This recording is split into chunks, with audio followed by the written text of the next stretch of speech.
ইস, কতটা পুড়ে গেল। ফোসকা না পড়লেই হয় হাতে। উফ প্রণয়ী, তুমি একটু দেখে চা ঢালবে না? কতটা পুড়ে গেছে দেখলে? লাল হয়ে গেছে পুরোটা। প্রিয়তার হাতে বরফ লাগাতে লাগাতে আকাশ বলে এগুলো। এর বিনিময় প্রিয়তা অশ্রুসিক্ত চোখে খিলখিল করে হাসে, বলে, পুড়ে গেলে তুমি আছো না, তোমার ভালোবাসা আমাকে সারিয়ে তুলবে। তোমার ভালোবাসার জন্য হাত পুড়ে যাওয়াটাও কোনো কষ্টের না। শুধু তুমি সব সময় আমার সাথে থাকবে, পাশে থাকবে আমার, কোনোদিনও ছেড়ে যাবে না কিন্তু। তাহলে আমি মরে যাব বা পাগল হয়ে যাব, কথা দাও আমাকে। আকাশ নিজের ওষ্ঠদয় দিয়ে তার প্রণয়িনীর কপালে প্রণয়ের স্পর্শ দিয়ে বলে, যাব না কখনো, ছাড়বো না তোমাকে। সব সময় আগলে রাখবো নিজের হৃদ মাঝারে। সারা জীবন তোমার সাথে থাকবো, কথা দিলাম প্রণয়ী।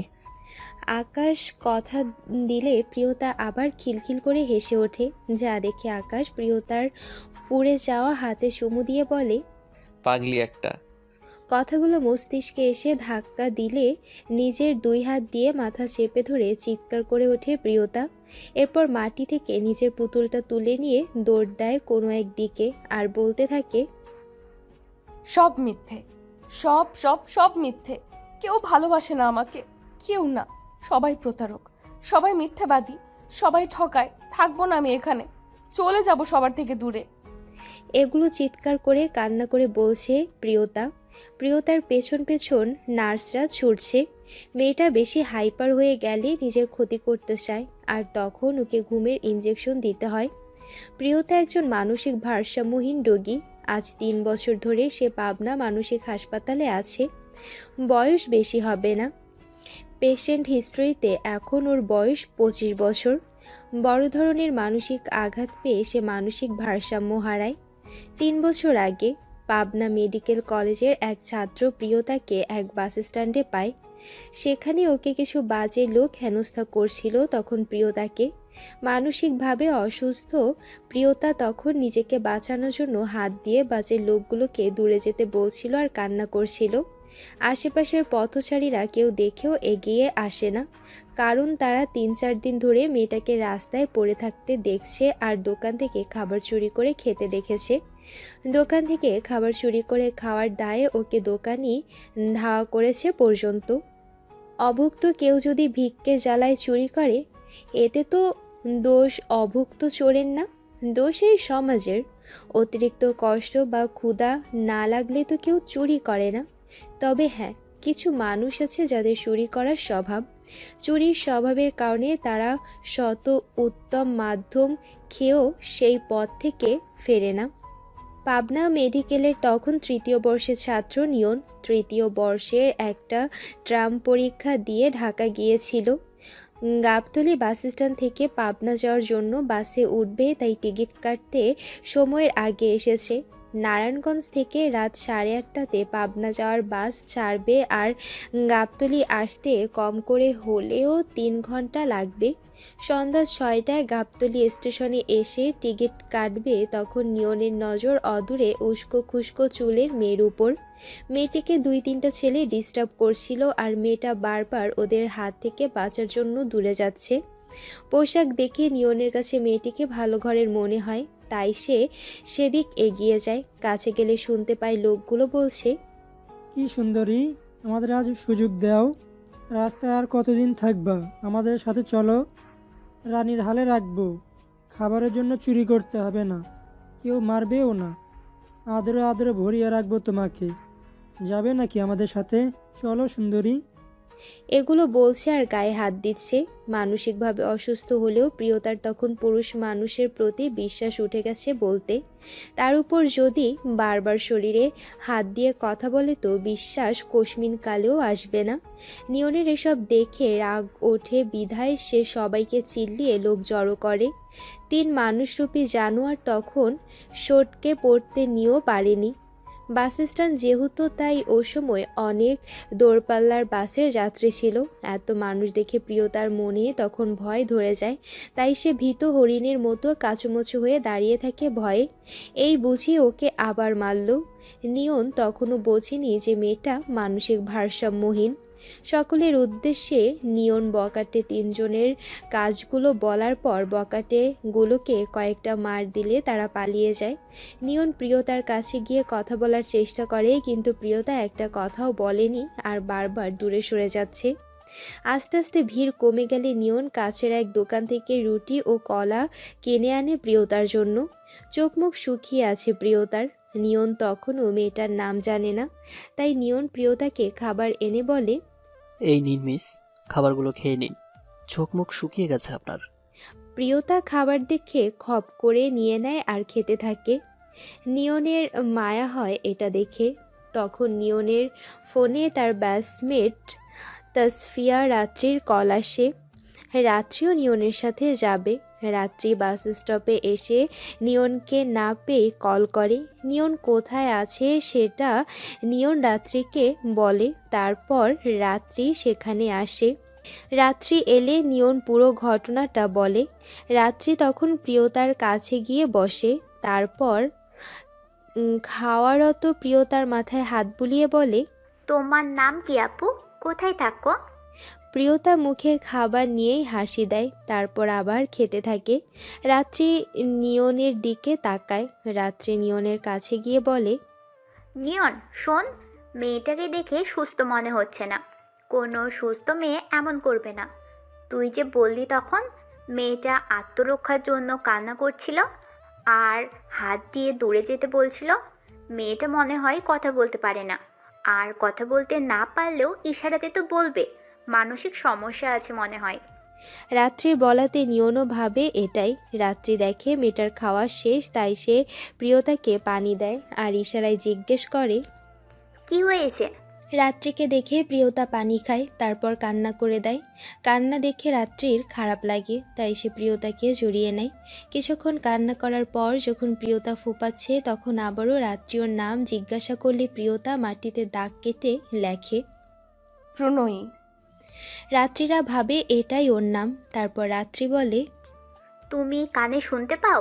প্রিয়তা ঘাড় হেলায়, তাই রাত্রি খুশি হয়ে বলে, তোমার বাড়ি কই? পরিবার? এখানে কেন তুমি? প্রিয়তা তখন মাথা চুলকে মনে করার চেষ্টা করছে। তারপর মাথা হালকা ব্যথা করলে নিজের চুল নিজে খামচে ধরে অস্থির হয়ে ওঠে। রাত্রি এই অবস্থা দেখে বুঝে যায় যে মেয়েটা মানসিক রোগী।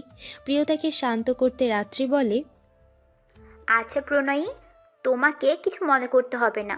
তুমি যাবে আমাদের সাথে। তোমাকে ডক্টর দেখাবো আমরা। ডাক্তারের কথা শুনে প্রিয়তা ভয় পেয়ে যায়। সে ভয়ে খানিকটা সরে যায়। তা দেখে নিয়ন ও রাত্রি একে অপরের দিকে তাকায়। নিয়ন রাত্রিকে ইশারায় থামতে বলে নিজে প্রিয়তার কাছে বসে। তারপর বলে, ওখানে অনেক বন্ধু পাবে তুমি, সবাই গল্প করবে তোমার সাথে, খেলবেও।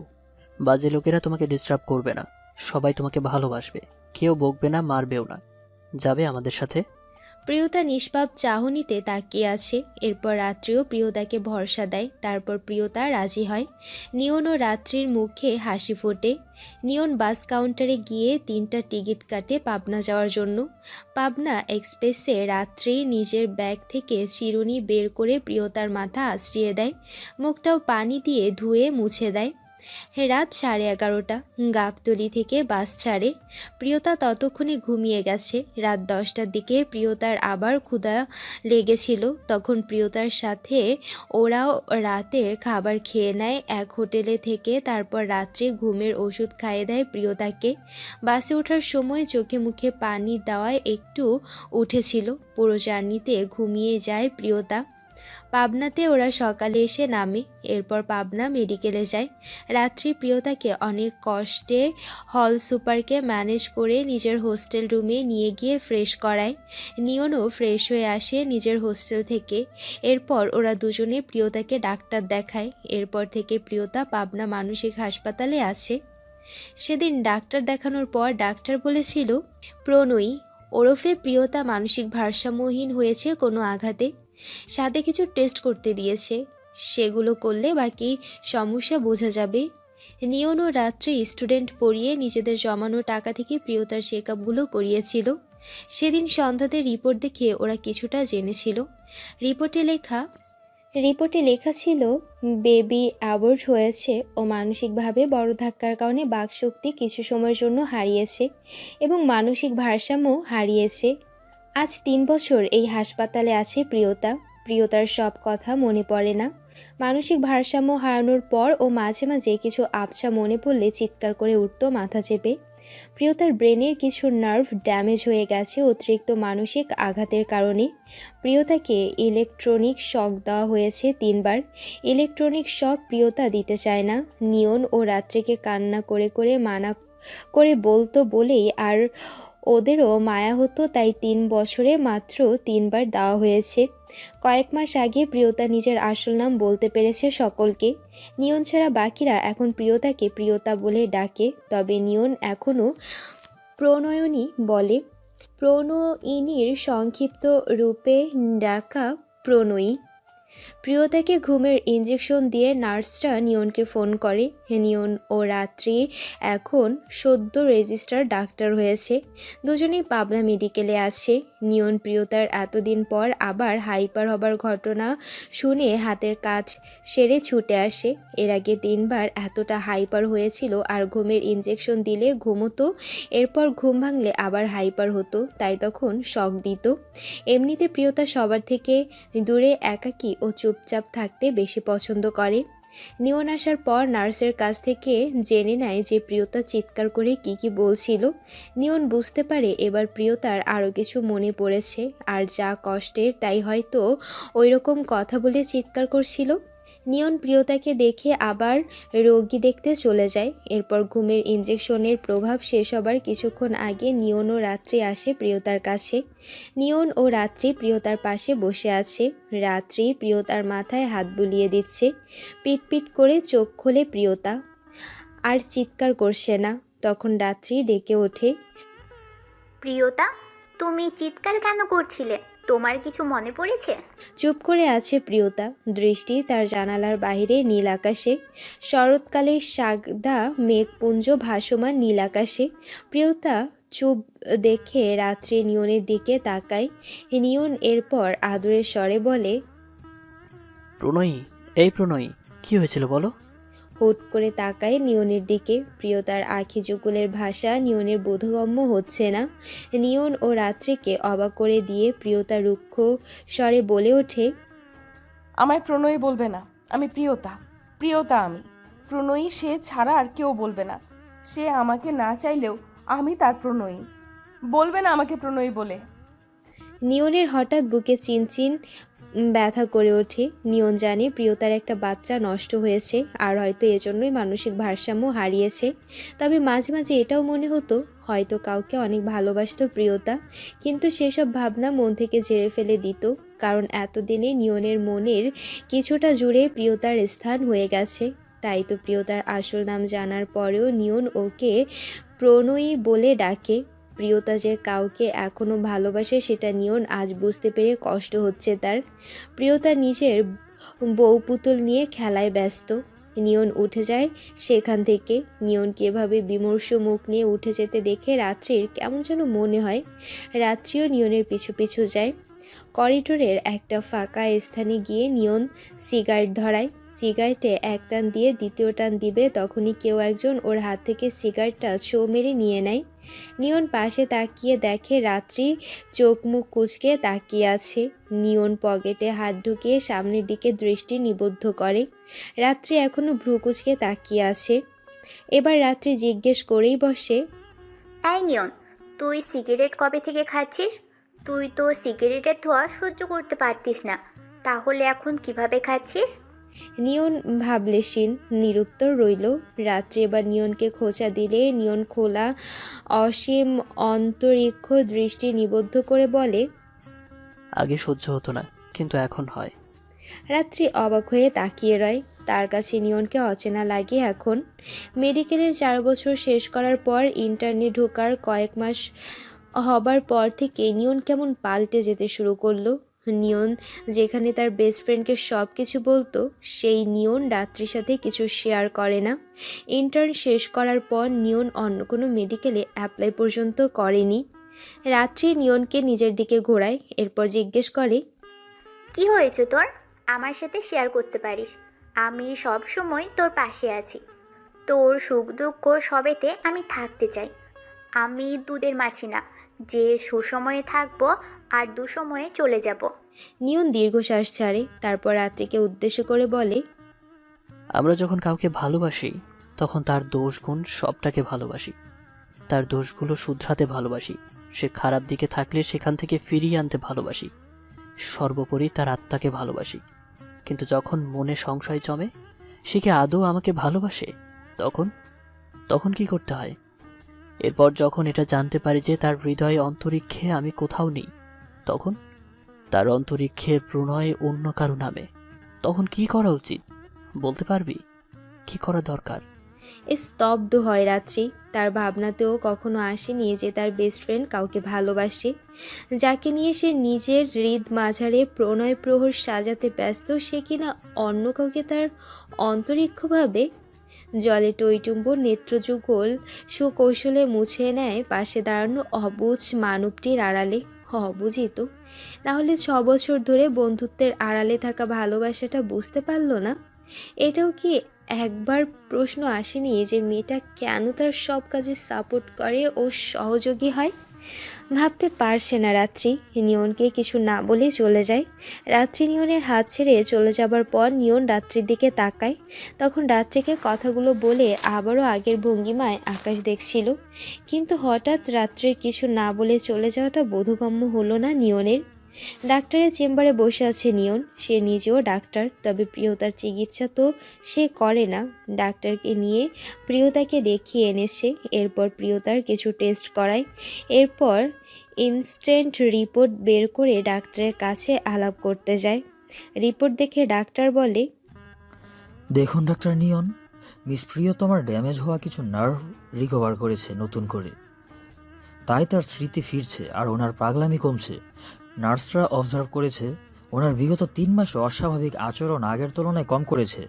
3 মাস আগে সে এক জায়গায় বিমূঢ় হয়ে বসে থাকতো আর কিছুক্ষণ পর পর কেঁদে উঠত, আবার দৌড়ে ছুটে যেত, কিন্তু এখন সে সবার সাথে হাসি খেলাও করছে। সে রিকভার করছে। অনেক কিছুই তার মনে পড়েছে। আই থিঙ্ক তাকে আরও বার দুয়েক ইলেকট্রিক শক দেওয়া লাগবে। তাকে হিপনোটাইজ করে তার কি মনে পড়েছে তা জানতে হবে। নিয়ন ডাক্তারকে ধন্যবাদ জানিয়ে উঠে যায়। এরপর রাত্রিকে ফোন করে, তবে রাত্রির ফোন বন্ধ বলছে বারবার। নিয়ন বুঝতে পারছে না কি হলো রাত্রির। ফোন তো সহজে বন্ধ থাকে না। নিয়ন হসপিটালে যায়। রাত্রি চেম্বারে খোঁজ করে, কিন্তু পাচ্ছে না। এক নার্স জানায় রাত্রি নাকি সকাল 11টার পর আর হসপিটালে আসেনি। নিয়ন চিন্তায় পড়ে যায়। রাত্রি একটা গার্লস হোস্টেলে থাকে। এখন কিভাবে খবর নেবে? সে ভাবলো গার্লস হোস্টেলের সুপারকে বলবে রাত্রিকে যেন বলে একটু দেখা করতে। হোস্টেলের সুপার আবার নিয়নকে ভালো জানে। হোস্টেল সুপারকে কয়েকবার রিকোয়েস্ট করাতে সে রাত্রিকে আসতে বলে, তবে নিয়ন রাত্রিকে এভাবে দেখবে আশা করেনি।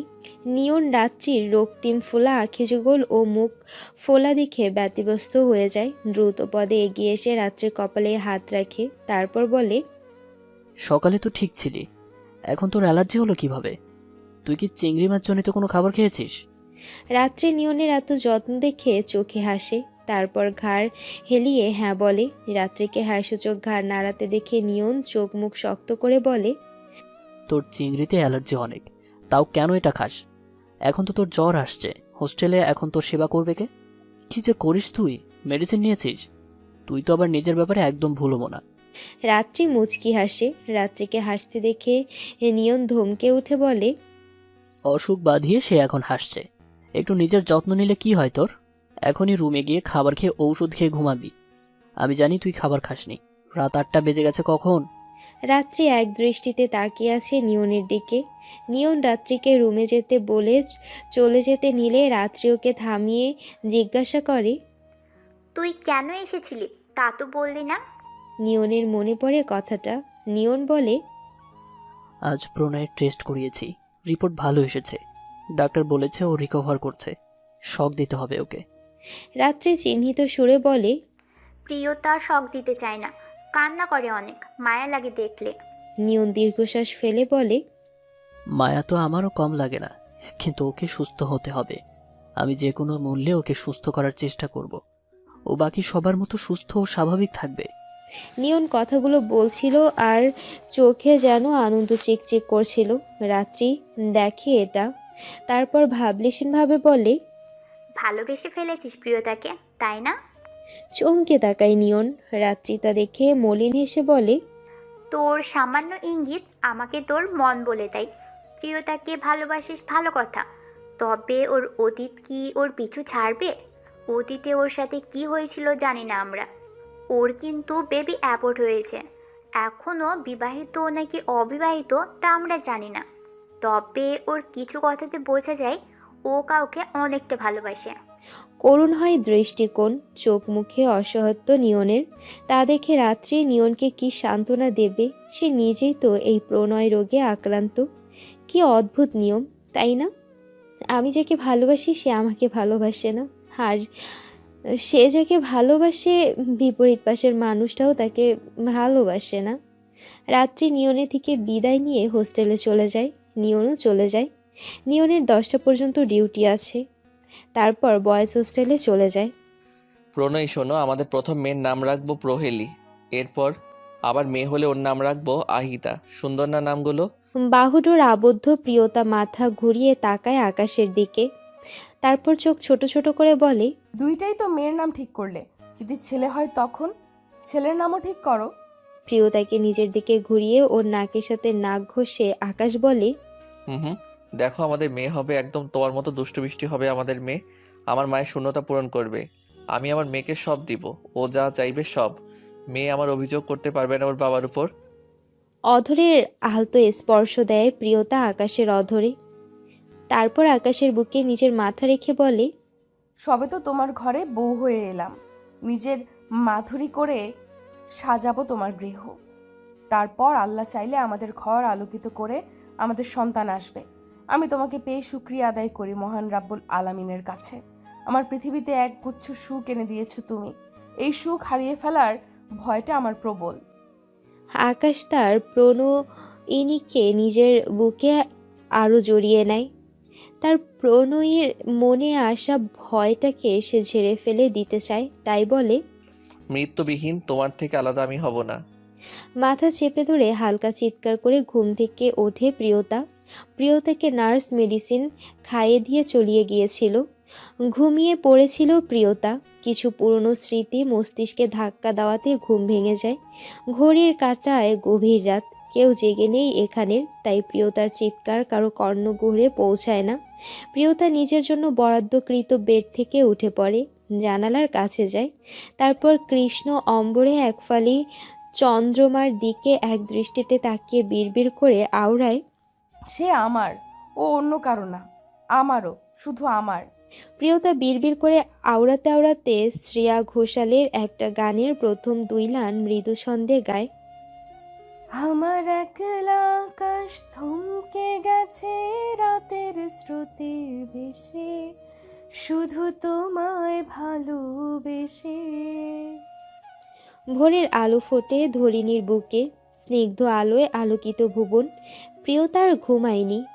জানালার কাছে কিছুটা দূরে ফ্লোরে হাঁটু মুড়ে বসেছিল বাকিটা রাত। সকালে যখন নার্সরা খাবার ও মেডিসিন দিতে আসে তখন প্রিয়তাকে ওভাবে নিস্তব্ধ হয়ে বসে থাকতে দেখে ওকে ধরে উঠাতে যেয়ে দেখে গা গরম, বোধহয় জ্বর এসেছে। নার্স প্রিয়তাকে খাবার ও প্রয়োজনীয় ওষুধ দিয়ে চলে যায়। ঘুমে ঢলে পড়ে প্রিয়তা। আমি দিব না ওটা, ওটা দিলে মাথায় কেমন যেন করে, দিব না। ও রাত, শোনো না, দিব না ওটা, মানা করো, ওদের কষ্ট হয় আমার। প্রিয়তা রাত্রির হাত ধরে ইলেকট্রনিক শক দিবে না বলে নিষেধ করছে, কিন্তু রাত্রি বা কী করবে? রাত্রি চায় প্রিয়তার সব যেন মনে পড়ে। মনের মাঝে ক্ষীণ আশা আছে এখনও নিয়নের জন্য। সুস্থ হবার পর যদি প্রিয়তা নিজেই নিয়নকে মানা করে তাহলে তো সে তার এত বছরের ভালোবাসাকে আপন করতে সুযোগ পাবে। রাত্রির মনে ক্ষোভ হয়নি প্রিয়তার জন্য। প্রিয়তারই বা কী দোষ? প্রিয়তা এক মানসিক ভারসাম্যহীন রোগী, ওর উপর ক্ষোভের কোনো মানে হয় না। আর রাত্রি জোর জবরদস্তি করে ছিনিয়ে ভালোবাসাতে বিশ্বাসী না। রাত্রি এটাই মানে, যে তোমার ভাগ্যে আছে সে শত সহস্র দূরত্বে থাকলেও তোমার কাছে ঠিক আসবে, আসতে বাধ্য। নিয়তির খেলা খেয়েই বা বোঝে। জোর করে প্রিয়তাকে ইলেকট্রনিক শক দেওয়া হয়। কিছুক্ষণ শক দেবার পর প্রিয়তা সেন্সলেস হয়ে যায়। নিয়ন প্রিয়তাকে কোলে তুলে নিয়ে যায় প্রিয়তার থাকার রুমে। দীর্ঘশ্বাস ফেলে রাত্রি। আরেকটা মন খুব শীঘ্রই ভাঙতে চলেছে, তা রাত্রির বারবার মনে হচ্ছে। নিয়ন কিভাবে নেবে নিজের হৃদয় ভাঙার বেদনা, সেটাই রাত্রিকে ভাবাচ্ছে। ভাবনা চিন্তাকে একপাশে রেখে নিয়নের পিছু পিছু যায় রাত্রি। প্রিয়তাকে ঘুমের ইঞ্জেকশন দিয়ে নিয়ন ও রাত্রি চলে যায়। দুপুরের পর প্রিয়তা জাগ্রত হয়। তারপর থেকে চিৎকার চেঁচামেচি করছে বারবার, হাতের কাছে যা পাচ্ছে ফেলে দিচ্ছে। নিয়ন ও রাত্রি এগুলো জানতে পেরে ছুটে আসে হাতের কাজ ফেলে। প্রিয়তাকে নার্সরা ধরে রেখেছে। একটু আগেই তো ঘুম থেকে উঠল, এখন কি আবার ঘুমের ইঞ্জেকশন দেবে?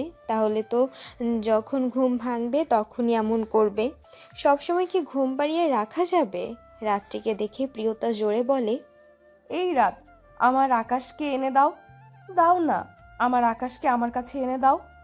রাত্রি প্রিয়তার কাছে যায়, তারপর ওকে থামানোর চেষ্টা করতে থাকে। আর এদিকে একজনের স্তব্ধ অবস্থা। নিয়ন স্তব্ধ হয়ে থমকে দাঁড়িয়ে আছে। তার মনের ভয়টা সত্যি হয়ে গেল। তার মনের রানী অন্য কাউকে ভালোবাসে। নিয়নের অনুভূতি শূন্য মনে হচ্ছে নিজেকে। ওর মনে হচ্ছে যদি প্রিয়তা তার অনুভূতি জানার পর তাকে আর সহ্য করতে না পারে।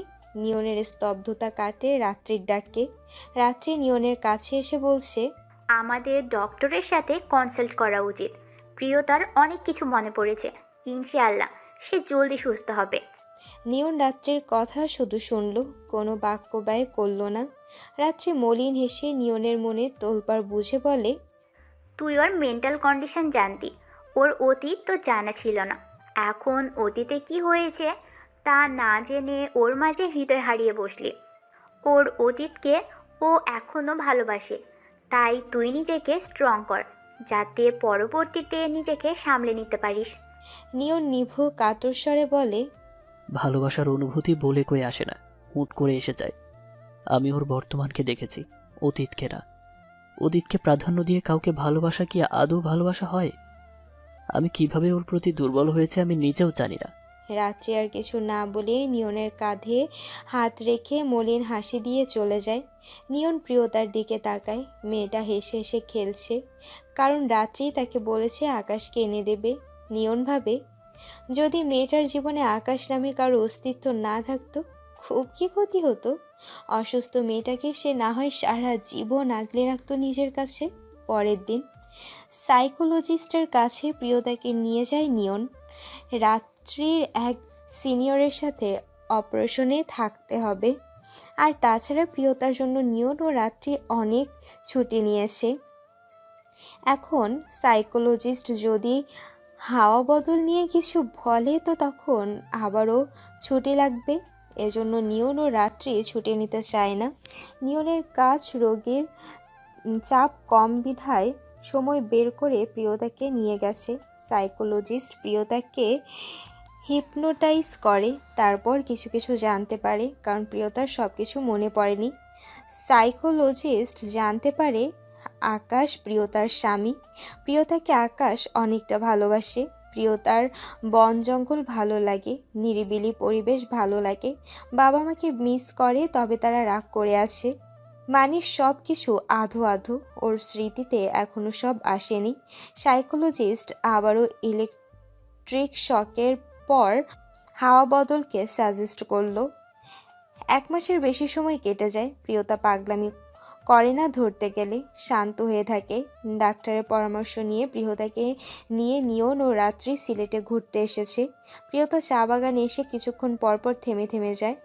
বিষয়টা রাত্রি লক্ষ্য করে। রাত্রি ভাবে, হয়তো অতীতের কোনো বিশেষ মুহূর্ত এখানে আছে, যার কারণে মেয়েটা থেমে থেমে এক দৃষ্টিতে তাকিয়ে থাকে, তবে চিৎকার করছে না। যখন ওরা রাতারগুল যাওয়ার পথে তখন বনের কাছে প্রিয়তা খুব করে নৌকা থামাতে বলে। বনের মধ্যে দর্শনার্থীদের অনুরোধে নৌকা থামানো হয়, তবে বর্ষাকালে না। এখন শীতকাল, তাই নৌকা থামালো। প্রিয়তা নৌকা থেকে নিজেই নেমে যায়, তারপর ভেতরের দিকে যেতে থাকে। নিয়ন ও রাত্রি দুজনেই অবাক প্রিয়তার ব্যবহারে। কিছু যদি মনে পড়ে তো এতটা শান্ত কেন? এটাই ওরা দুজনে বুঝতে পারছে না। নিয়ন ও রাত্রি প্রিয়তার পিছু নিচ্ছিল, তখন হুট করে প্রিয়তা দাঁড়িয়ে যায় একটা গাছের কাছে। তারপর রাত্রিকে ডেকে বলে, দেখো দেখো রাত, এই এই গাছটার ডালটাতে আকাশ আমায় বসিয়ে ছবি তুলে দিয়েছিল। আমার এসব ভালো লাগে জানো রাত। ও না সব সময় বলতো এখানে বাড়ি করবে, কিন্তু থেমে যায় প্রিয়তা। নিয়ন ও রাত্রি উৎসুক হয়ে আছে বাকিটা শোনার জন্য। নিয়নের কষ্ট হলেও সে সামলে নিয়েছে, আর এতে রাত্রি তাকে এতদিন সাহায্য করেছে। নিয়ন জিজ্ঞাসা করে। তারপর কি প্রিয়তা? প্রিয়তা বিষণ্ণ মনে বলে। আমি ছাড়া আর কেউ নেই ওর। প্রিয়তাকে রাত্রি এবার জিজ্ঞাসা করে। তোমার কি সব মনে পড়েছে? প্রিয়তা মলিন হেসে বলে। হ্যাঁ, কাল সকালে একাকী এক রুমে অনেক জোর করে থেকেছিলাম। আমার একা থাকতে ইচ্ছে করছিল। কাল রাতে আমার জীবনে ঘটে যাওয়া সব মনে পড়েছে। সিলেট আমার প্রিয় জায়গা সব সময়। এখানে আমার আকাশকে নিয়ে অনেক স্মৃতি আছে। নিয়নের হৃদয়ক্ষরণ হচ্ছে, তাও তাকে সবটা জানতে হবে। রাত্রি উৎসুক হয়ে জিজ্ঞাসা করে। তাহলে আকাশ কই? আর তুমি সেদিন রাস্তায় পড়েছিলে কেন? তোমার এই অবস্থা হবার কারণ কি?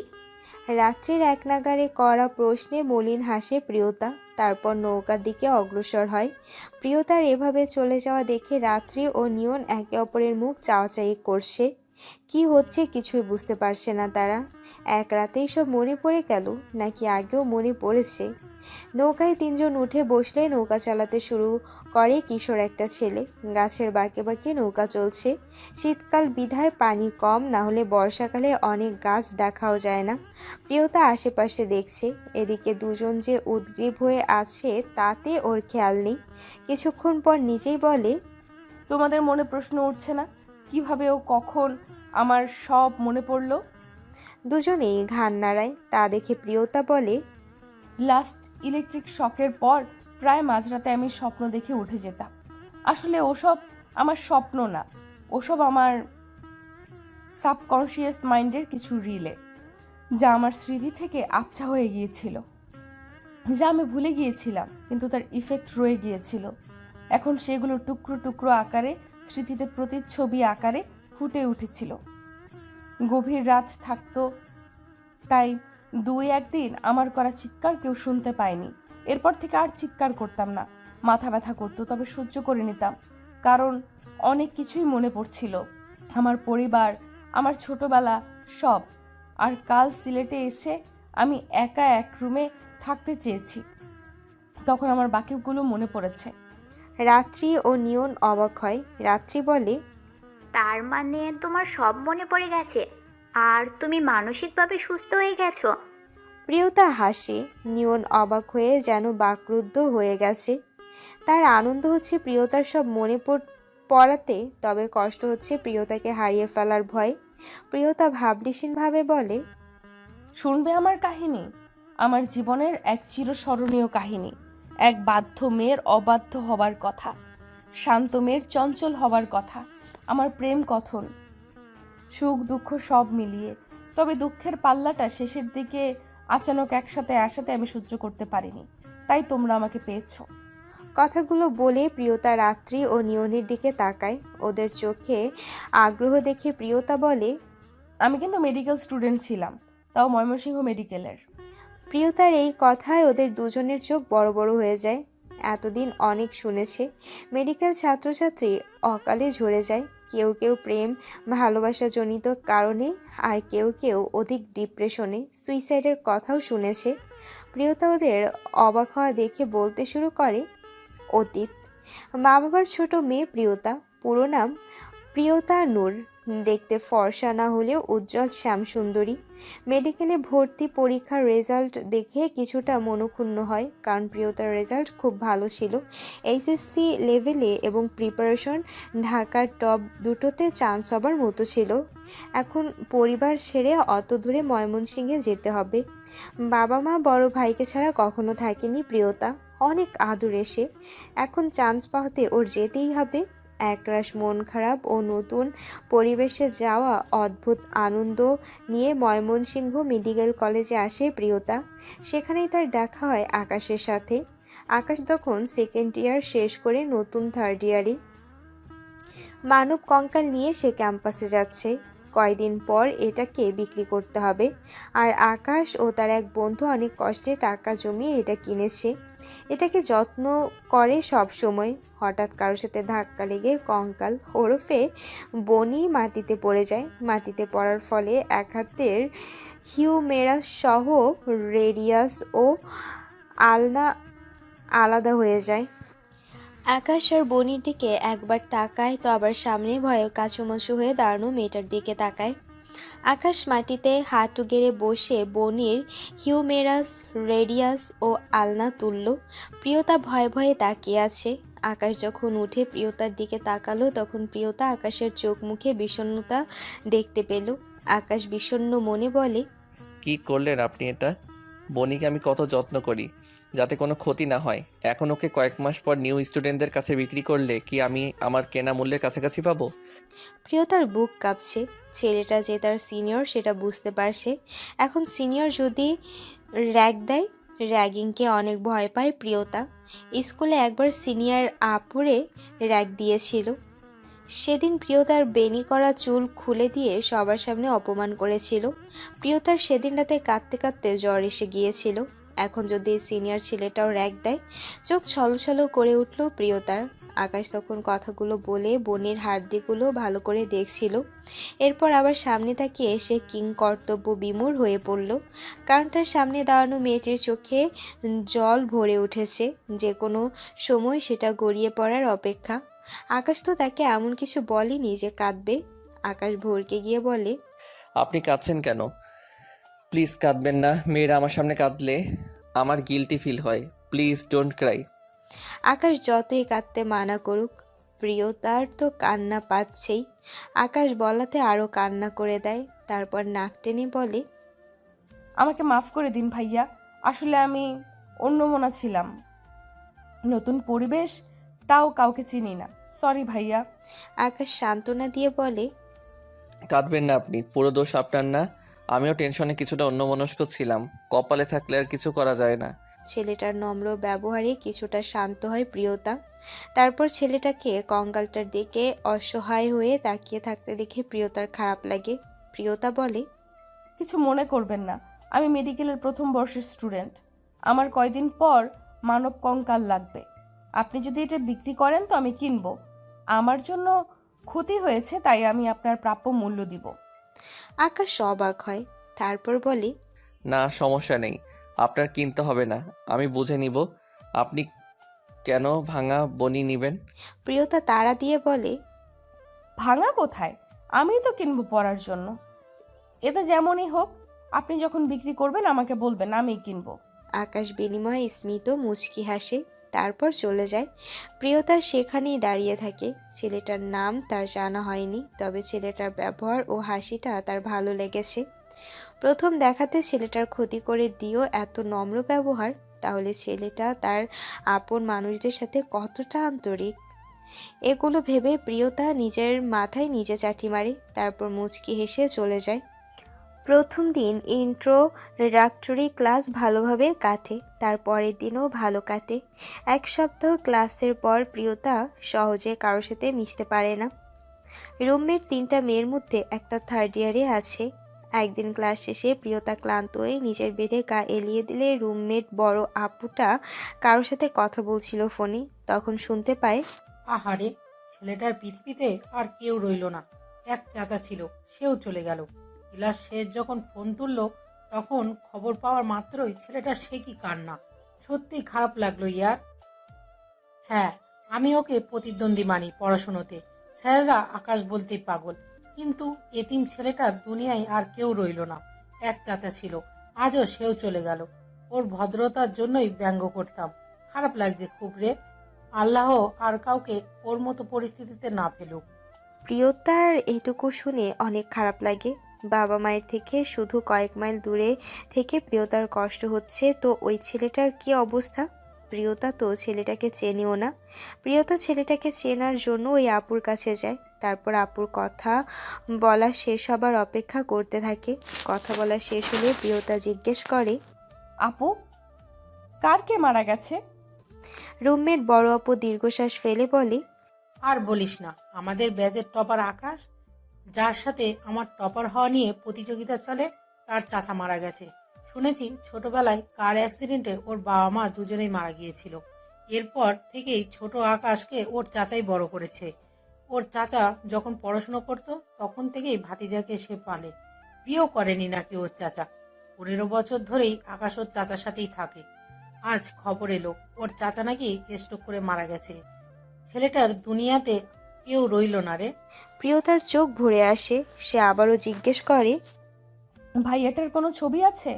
আমি তো চিনি না তাই। রুমমেট বড় আপু তার ফোনে গ্রুপ ফটো থেকে আকাশকে দেখায়। প্রিয়তা চিনতে পারে, কারণ এটা সেদিনের ছেলেটাই। প্রিয়তা আর কিছু বলে না, নিজের বেডে চলে আসে। অজু করে আসরের নামাজ পড়ে নেয়। নামাজের মোনাজাতে আকাশের চাচার আত্মার শান্তি ও আকাশের মনোবল বাড়ানোর জন্য দোয়া করে। রাতেও ঘুমানোর সময় প্রিয়তার অস্থির লাগা ও চোখে বারবার পানি চলে আসছিল। কেন আসছিল সেটাও প্রিয়তা বুঝতে পারছিল না। আকাশের জীবনে ঘটে যাওয়া ঘটনাগুলো জানার পর থেকে বারবার সেদিনের আকাশের দেওয়া স্মিত মুচকি হাসি মনে পড়ছে। মন ছটফট করছে একবার আকাশকে দেখতে, সান্ত্বনা দিতে যে, তুমি নিজেকে একা ভেবো না, কেউ তোমার সাথে না থাকলেও আমি আছি। এর আগে প্রিয়তার কারো কষ্টের কথা শুনলে এতটা কষ্ট হয়নি। স্বভাবত নরম হলেও কাউকে এভাবে সান্ত্বনা বা সহানুভূতি দিতে চায়নি। আজ কেন? আরও 4 দিন কেটে যায়। প্রিয়তা ক্যাম্পাসে আকাশকে অনেক খুঁজেছে কিন্তু পায়নি। পাবেই বা কী করে? আকাশ এখনও ক্যাম্পাসে আসেনি। 4 দিন পর যখন বিধ্বস্ত আকাশকে ক্যাম্পাসে দেখলেও প্রিয়তা তৎক্ষণাৎ নিজের ক্লাসের কথা ভুলে গিয়ে দৌড়ে আকাশের কাছে যায়। তারপর হাঁপাতে থাকে। আকাশও হঠাৎ একটা মেয়েকে নিজের সামনে এসে হাঁপাতে দেখে আনমনা থেকে চমকে ওঠে। প্রিয়তা এটা বুঝতে পেরে জিজ্ঞাসা করে, কেমন আছেন আপনি? আকাশ চুপ করে প্রিয়তার মুখের দিকে তাকিয়ে আসে। প্রিয়তার মায়া লাগে এই অসহায় চাহনি দেখে। প্রিয়তা নরম স্বরে বলে, সামলান নিজেকে। জানি আপনার কষ্ট হচ্ছে অনেক। আমার বলাতেও কষ্ট কমবে না, তবে আপনাকে তো বাঁচতে হবে। সবাই চিরদিন থাকে না। জানি এই কথা শুধু সান্ত্বনা দেওয়া যায়, যার হারায় সে বোঝে। আকাশ মুখ খোলে, তারপর বলে, আমার কেউ নেই। আমি এই দুনিয়াতে এক ছিন্নমূল হয়ে গেছি।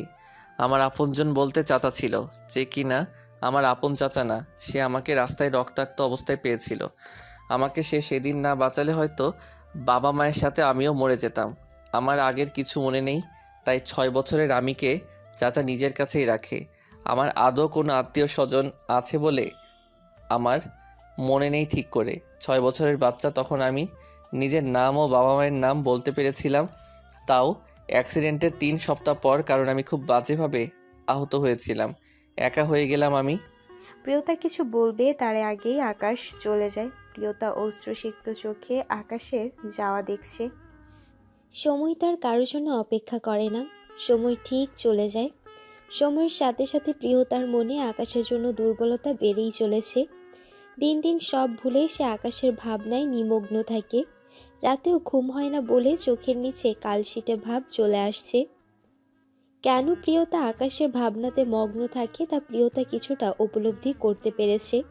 তবে আকাশ তো তাকে এমন কোনো ইঙ্গিত দেয়নি।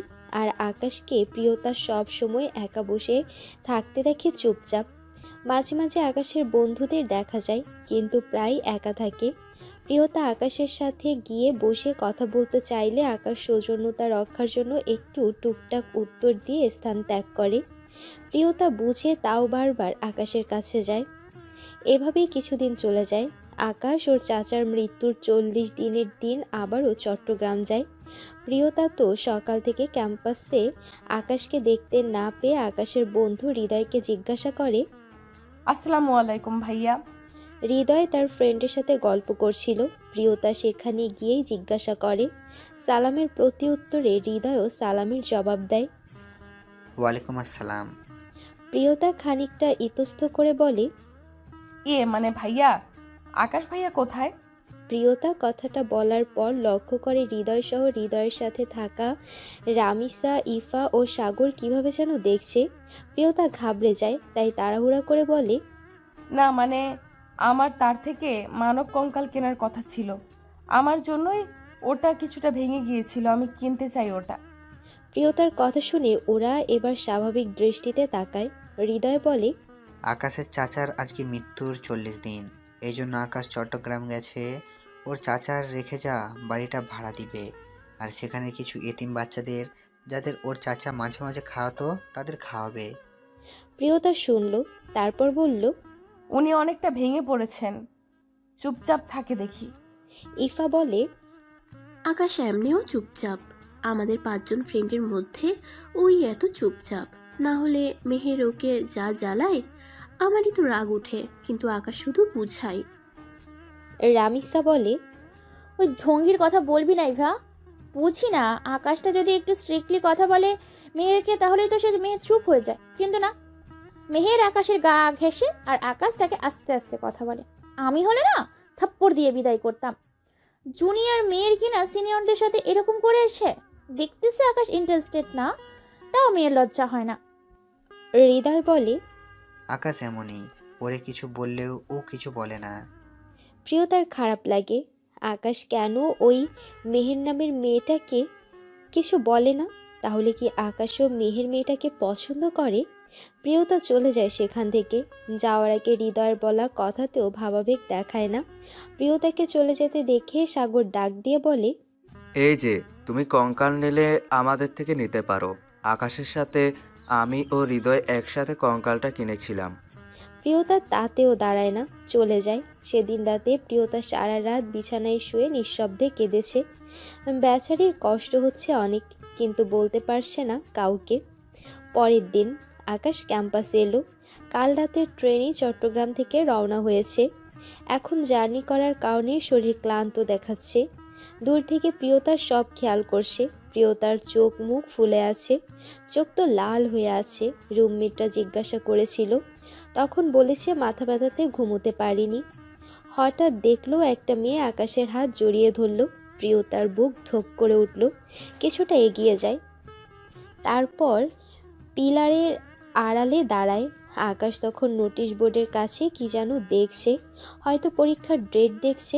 প্রিয়তা শুনতে পায় আকাশের হাত জড়িয়ে ধরা মেয়েটি বলছে, I miss you so much baby. আমাকে বলে গেলে কি হতো, আমিও তোমার সাথে যেতাম। You hurt me. প্রিয়তা নিজের এক হাত দিয়ে আরেক হাত খামচে ধরেছে। তখন আকাশ বলে, দেখো মেহের, আমার পিছু ছেড়ে দাও। তোমাকে কতবার বলেছি বলতে পারো আমি তোমার মতো না, আমার এসব ভালো লাগে না। আমাকে আমার মতো থাকতে দাও, তুমি তোমার স্ট্যান্ডার্ডের জীবনসঙ্গী পেয়ে যাবে। মেহের তখন আকাশকে নিজের দিকে ঘুরিয়ে বলে, আমার তো তোমাকে পছন্দ। তোমার মতন ছেলে কই পাবো বলো? সব দিক দিয়ে পারফেক্ট তুমি। I love you Akash, please don't refuse me. প্রিয়তার দিকে মেহেরের পিঠ ছিল। প্রিয়তার আবারও কান্না পাচ্ছে। আকাশের মুখটা দেখে প্রিয়তা তখনই চোখাচোখি হয় আকাশের সাথে প্রিয়তার। প্রিয়তা সেখান থেকে কাঁদতে কাঁদতে দৌড়ে চলে যায়। পেছন ফিরে আর দেখে না। দেখলে হয়তো দেখতে পারতো যে আকাশ মেহেরের হাত কিছুটা রুডলি চিটকে ছাড়িয়ে নেয়। প্রিয়তা কয়েকদিন ধরে আকাশকে এড়িয়ে চলে। মেহেরের সাথে দেখলে দূরে চলে যায়। আকাশ একদিন ডাক দিয়েছিল, কিন্তু প্রিয়তা শোনেনি। এর মধ্যে টার্ম পরীক্ষা চলছে। পরীক্ষা আজ শেষ দিন, 5 দিন বন্ধ পাবে। কয়েকজন বাদে সবাই নিজের বাড়িতে যায়। কয়েকজন যায় না, কারণ তাদের টিউশনি আছে। প্রিয়তা তো এমনিতেই বাড়ি পাগল, তাই সে ব্যাকপ্যাক করবে হলে গিয়ে। পরীক্ষার পর বের হবার পর দেখে আকাশ দাঁড়িয়ে আছে। প্রিয়তা কিছুক্ষণ চেয়ে রইল, তারপর ইগনোর করে চলে যেতে ধরলে আকাশ ডাক দেয়, প্রিয়তা। থামলো প্রিয়তা।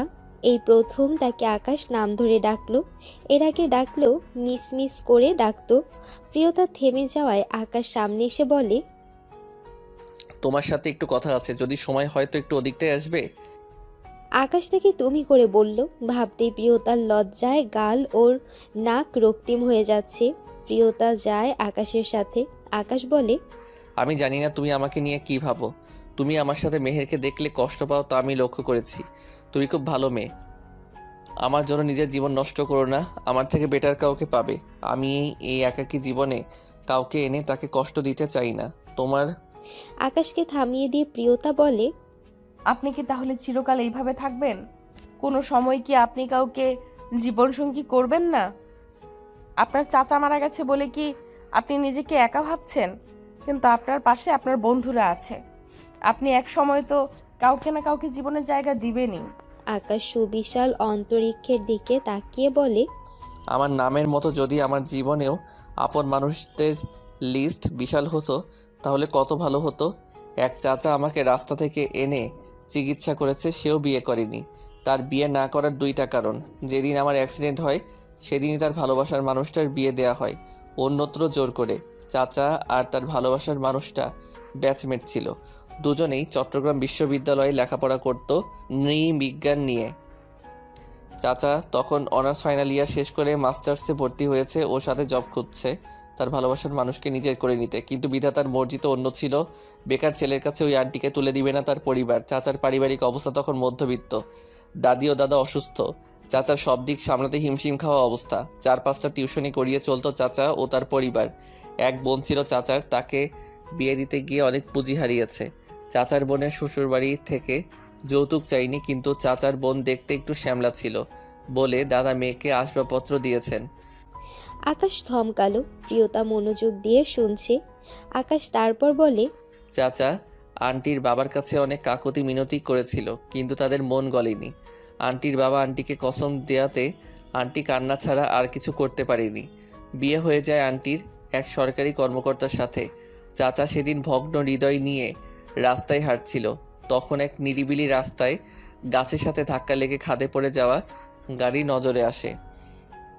সেখান থেকে এক বাচ্চার আবছা কান্নার শব্দ আসছে। চাচা সেদিকে এগিয়ে গিয়ে দেখে এক মহিলা তার 6 বছরের শিশু সন্তানকে আগলে রেখেছে। মহিলাটার চোখ বন্ধ হয়ে যাচ্ছিল, কিন্তু নিজের সন্তানের রক্তাক্ত অবস্থায় কান্নাতে হয়তো তখনও প্রাণ বায়ু তার দেহ ত্যাগ করেনি। চাচা গিয়ে কোনো মতে একপাশের দরজা খুলে বাচ্চাটাকে বের করে।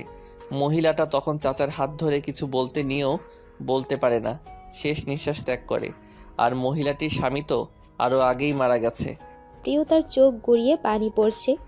আকাশ তা দেখে মলিন হেসে বলে, সেই বাচ্চাটি আমি। চাচা তখন সবার থেকে লুকিয়ে আমাকে নিয়ে যায় হসপিটালে, নিজের ভাতিজার পরিচয় দিয়ে আমার চিকিৎসা করায়। চাচা তখনও জানতো না আমার পরিচয়, তবে তার বন্ধু এক ইন্টার্ন ডাক্তার ছিল, তাকে দিয়েই ম্যানেজ করে নেয়। এরপর আমি সুস্থ হই ধীরে ধীরে। নিজের নাম ও বাবা মায়ের নাম বলতে পারলেও আমার বাকি পরিচয় জানা যায়নি। এরপর থেকে চাচা আমাকে নিজের কাছে এনে রাখে। দাদা দাদি চাচাকে বিয়ে করাতে চেয়েছিল চাচার মাস্টার্স শেষ হওয়ার পর, কিন্তু চাচা রাজি হয়নি। তারপর আমার যখন 9 বছর বয়স, তখন দাদা দাদিও মারা যায়। চাচার বোনও চাচাকে বিয়ে করাতে চেয়েছিল অনেক, কিন্তু চাচা তার ভালোবাসার মানুষটাকে ভুলতে পারবে না আর আমার অবহেলা হবে ভেবে আর বিয়ে করলো না। প্রিয়তা বাকরুদ্ধ। আকাশের এই চাচা ওকে এতটা ভালোবাসতো, আজকাল তো আপন চাচাও এমনটা করে না। আকাশ শূন্য দৃষ্টিতে তাকিয়ে বলে, এখন আমি শূন্য, তাই কাউকে জীবনে জায়গা দিয়ে জীবন নষ্ট করতে চাই না। যেদিন আমার মনে হবে আমার জীবনে কেউ আসতে পারে, এমন অ্যাবিলিটি আমার আছে, সেদিন জীবন সঙ্গিনী খুঁজবো। প্রিয়তা অশ্রু টইটুম্বুর নয়নে চেয়ে বলে, এটা বললেই পারেন যে আমাকে আপনার পছন্দ না। আমি তো আর মেহের আপুর মতো সুন্দরী না, আমাকে আপনি কেনই বা পছন্দ করবেন? সমস্যা নেই, আমার জীবনে প্রথম ভালোবাসার অনুভূতি আপনার জন্য, তাই আমি হয়তো কখনো আর কাউকে ভালোবাসতে পারবো না। জীবনের 19টা বসন্ত কাউকে আমার হৃদকুটিরে জায়গা দিতে পারিনি, আর যখন জায়গা দিলাম, থাক, ভালো থাকবেন। মেহের আপু খুব সুন্দর, সুখী হন তাকে নিয়ে। আকাশ হতবাক হয়ে তাকিয়ে আছে। তার চোখ মুখ বলে দিচ্ছে এমনটা সে ভাবেনি। প্রিয়তা চোখ মুছে চলে যেতে নিলে আকাশ ওর হাত ধরে আটকায়। তারপর স্বগতোক্তি করে বলে, পূর্ণিমার চাঁদও ততটা সুন্দর না যতটা তুমি আমার চোখে। চমকে তাকায় প্রিয়তা। আকাশ চোখে হেসে তাকিয়ে আছে। প্রিয়তা এবার বাচ্চাদের মতো কেঁদে দেয়। আকাশ হকচকিয়ে যায়। হুট করে কান্না কেন করলো? আকাশ প্রিয়তার হাত ছেড়ে 2 কাঁধে হাত রেখে বলে, তুমি কাঁদছো কেন? প্লিজ কেঁদো না, আমি তোমাকে হার্ট করতে চাইনি। প্রিয়তা নাক টেনে আকাশের হাতে চাপড় মেরে বলে, এত বোকা কেন আপনি? বোকা বলেই তো এই মেহের আপনাকে তার বয়ফ্রেন্ড বললে সবার কাছে। কারো মুখে বলাতেই কি আমি তার হয়ে যাব? আমি তো ইতিমধ্যে এক ভীত হরিণীর মায়ে আসক্ত। আমার হৃদ অন্তরিক্ষে সে একমাত্র প্রণয়িনী, সে আমায় প্রণয়িনী। লাজুক হাসে প্রিয়তা।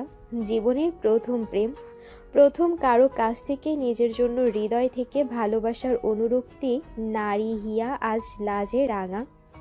লজ্জায় মাথা নুয়ে আসে প্রিয়তার। আকাশ এক হাত দিয়ে থুতনি ধরে প্রিয়তার মাথা উঁচু করায়, তারপর বলে, এই ছন্নছাড়া জীবনে তোমাকে ভালোবাসতে ভয় করে। আমার জন্য যদি তোমার জীবন নষ্ট হয়ে যায়, আমি কখনো চাই না তোমার জীবন নষ্ট হোক। তোমার সুখের জন্য আমি আমার আকাশও তোমায় লিখে দিতে পারি, আবার আমার আকাশ যদি তোমার অমঙ্গলের কারণ হয় তো সেটা সরিয়েও নিতে পারি। আকাশের মুখে হাত দিয়ে চুপ করায় প্রিয়তা, তারপর আঁতকে উঠে বলে, আমার মঙ্গলের জন্য আমি আপনাকে ছাড়তে চাই না। আমি অল্পতে তুষ্ট, কিন্তু সব সময় আপনাকে আমার পাশে চাই। দুজন দুজনের দিকে তাকিয়ে মুচকি হাসে। সে অন্তরিক্ষ প্রণয় দুজনকে ঘিরে। সময়ের পাতায় লিপিবদ্ধ হয় ওদের আরও অনেক ভালোবাসার অনুভূতি। দুজন দুজনকে অনেক ভালোবাসে। আকাশের বন্ধুরা অনেক খুশি, কারণ তাদের একাকী বন্ধুটার জীবন গুছাতে তার প্রণয়িনী চলে এসেছে। মেহের নামের মেয়েটা প্রিয়তাকে অনেক কষ্ট দিতে চেষ্টা করেছে, মাঝে মাঝে সিনিয়র হিসেবে টর্চার করত, কারণ আকাশকে প্রিয়তা নিজের করেছে বলে। মেহেরের সিনক্রেট আকাশ একদিন রিয়াক্ট করে মেহেরকে চড় মেরেছিল। মেহের সেদিনের পর অপমানে আর আকাশের সামনে পড়েনি। ভালোবাসাময় একটি বসন্ত পেরিয়ে গেল ওদের। প্রিয়তা সেকেন্ড ইয়ারে আর আকাশ ফোর্থ ইয়ারে। আকাশ তো টপারই আছে। প্রিয়তা টপার না হতে পারলেও আকাশের পড়া নিয়ে তদারকিতে টপ 5 জনের মধ্যে থাকতে পারে। আকাশ শত ব্যস্ততার মধ্যেও তার প্রণয়িনীকে সময় দেয়। দিনের একটা সময় ওদের লেখাই থাকে। আকাশের এত ভালোবাসা, আগলে রাখা সব কিছুতে প্রিয়তা এতটাই আসক্ত যে আকাশ যদি ফোন তুলতে একটু দেরি করে তো প্রিয়তা ব্যস্ত হয়ে যায়। হারানোর ভয়ে প্রিয়তার মাঝে প্রবল। এমন না যে হারানোর ভয়ের কারণে ওরা কোনো বিবাহ ব্যতীত ফিজিক্যাল রিলেশনে যুক্ত হয়েছে। আকাশ প্রিয়তাকে বিয়ে করে নিজের করতে চায়। নিজের প্রণয়িনীকে সে কলঙ্কিত করতে চায় না। দেখতে দেখতে আকাশের MBS শেষ হয়ে সে ইন্টার্নশিপ করছে। প্রিয়তাও থার্ড ইয়ারে উঠেছে। প্রিয়তার পরিবার মাঝে মাঝে ইনিয়ে বিনিয়ে বিয়ের কথা তোলে প্রিয়তার কাছে, তবে প্রিয়তা বুঝেও এড়িয়ে যায়। আকাশকে বললে আকাশ মনমরা হয়ে যায়। সে অন্তত চায় না তার চাচার মতো নিজের ভালোবাসার মানুষটাকে হারাতে। চাচা লিখে দেওয়া মাঝারি বাগান সহ একতলা বাড়িটা তো আছে, কিন্তু পরিবারবিহীন একটা ছেলে আকাশ। আকাশ প্রিয়তাকে মাঝে মাঝেই বলে, যদি একবার আমার হারিয়ে যাওয়া স্বজনদের খোঁজ পেতাম তাহলে আর তোমাকে হারানোর ভয় থাকতো না। ইন্টার্নশিপের ডিউটি, সাথে ব্রেক টাইমে টিউশনি, আবার ভর্তি কোচিংয়ে স্টুডেন্ট পড়ানো, এসব আকাশ করে। প্রিয়তার বাবা মা যদি মেয়ের লাইফ সিকিউর করার জন্য অন্যত্র বিয়ে না দেয়, সেজন্যই কঠোর পরিশ্রম করে আকাশ। সারাদিন শেষে যখন দুজন দুজনের সাথে ফোনে কথা বলে তখন সব ক্লান্তি এক সুখকর মনে হয়।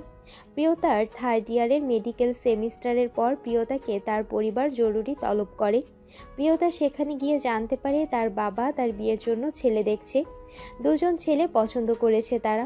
একজন সোহরাওয়ার্দী মেডিকেলের নতুন হার্ট সার্জন, বয়স তার 30। আরেকজন চট্টগ্রাম মেডিকেলের মেডিসিন স্পেশালিস্ট এবং তার বয়স 29। প্রিয়তার বাবা চট্টগ্রাম মেডিকেলের ডাক্তারকে প্রিফার করছে। সোহরাওয়ার্দী মেডিকেলের সে যোগ্যতায় ভালো হলেও ছেলের পরিবার ছোট, 2 ভাই ও বোন আছে এবং মা অসুস্থ, এটা জেনে কিছুটা দ্বিমনা, কারণ তাদের মেয়েও ডাক্তার হবে।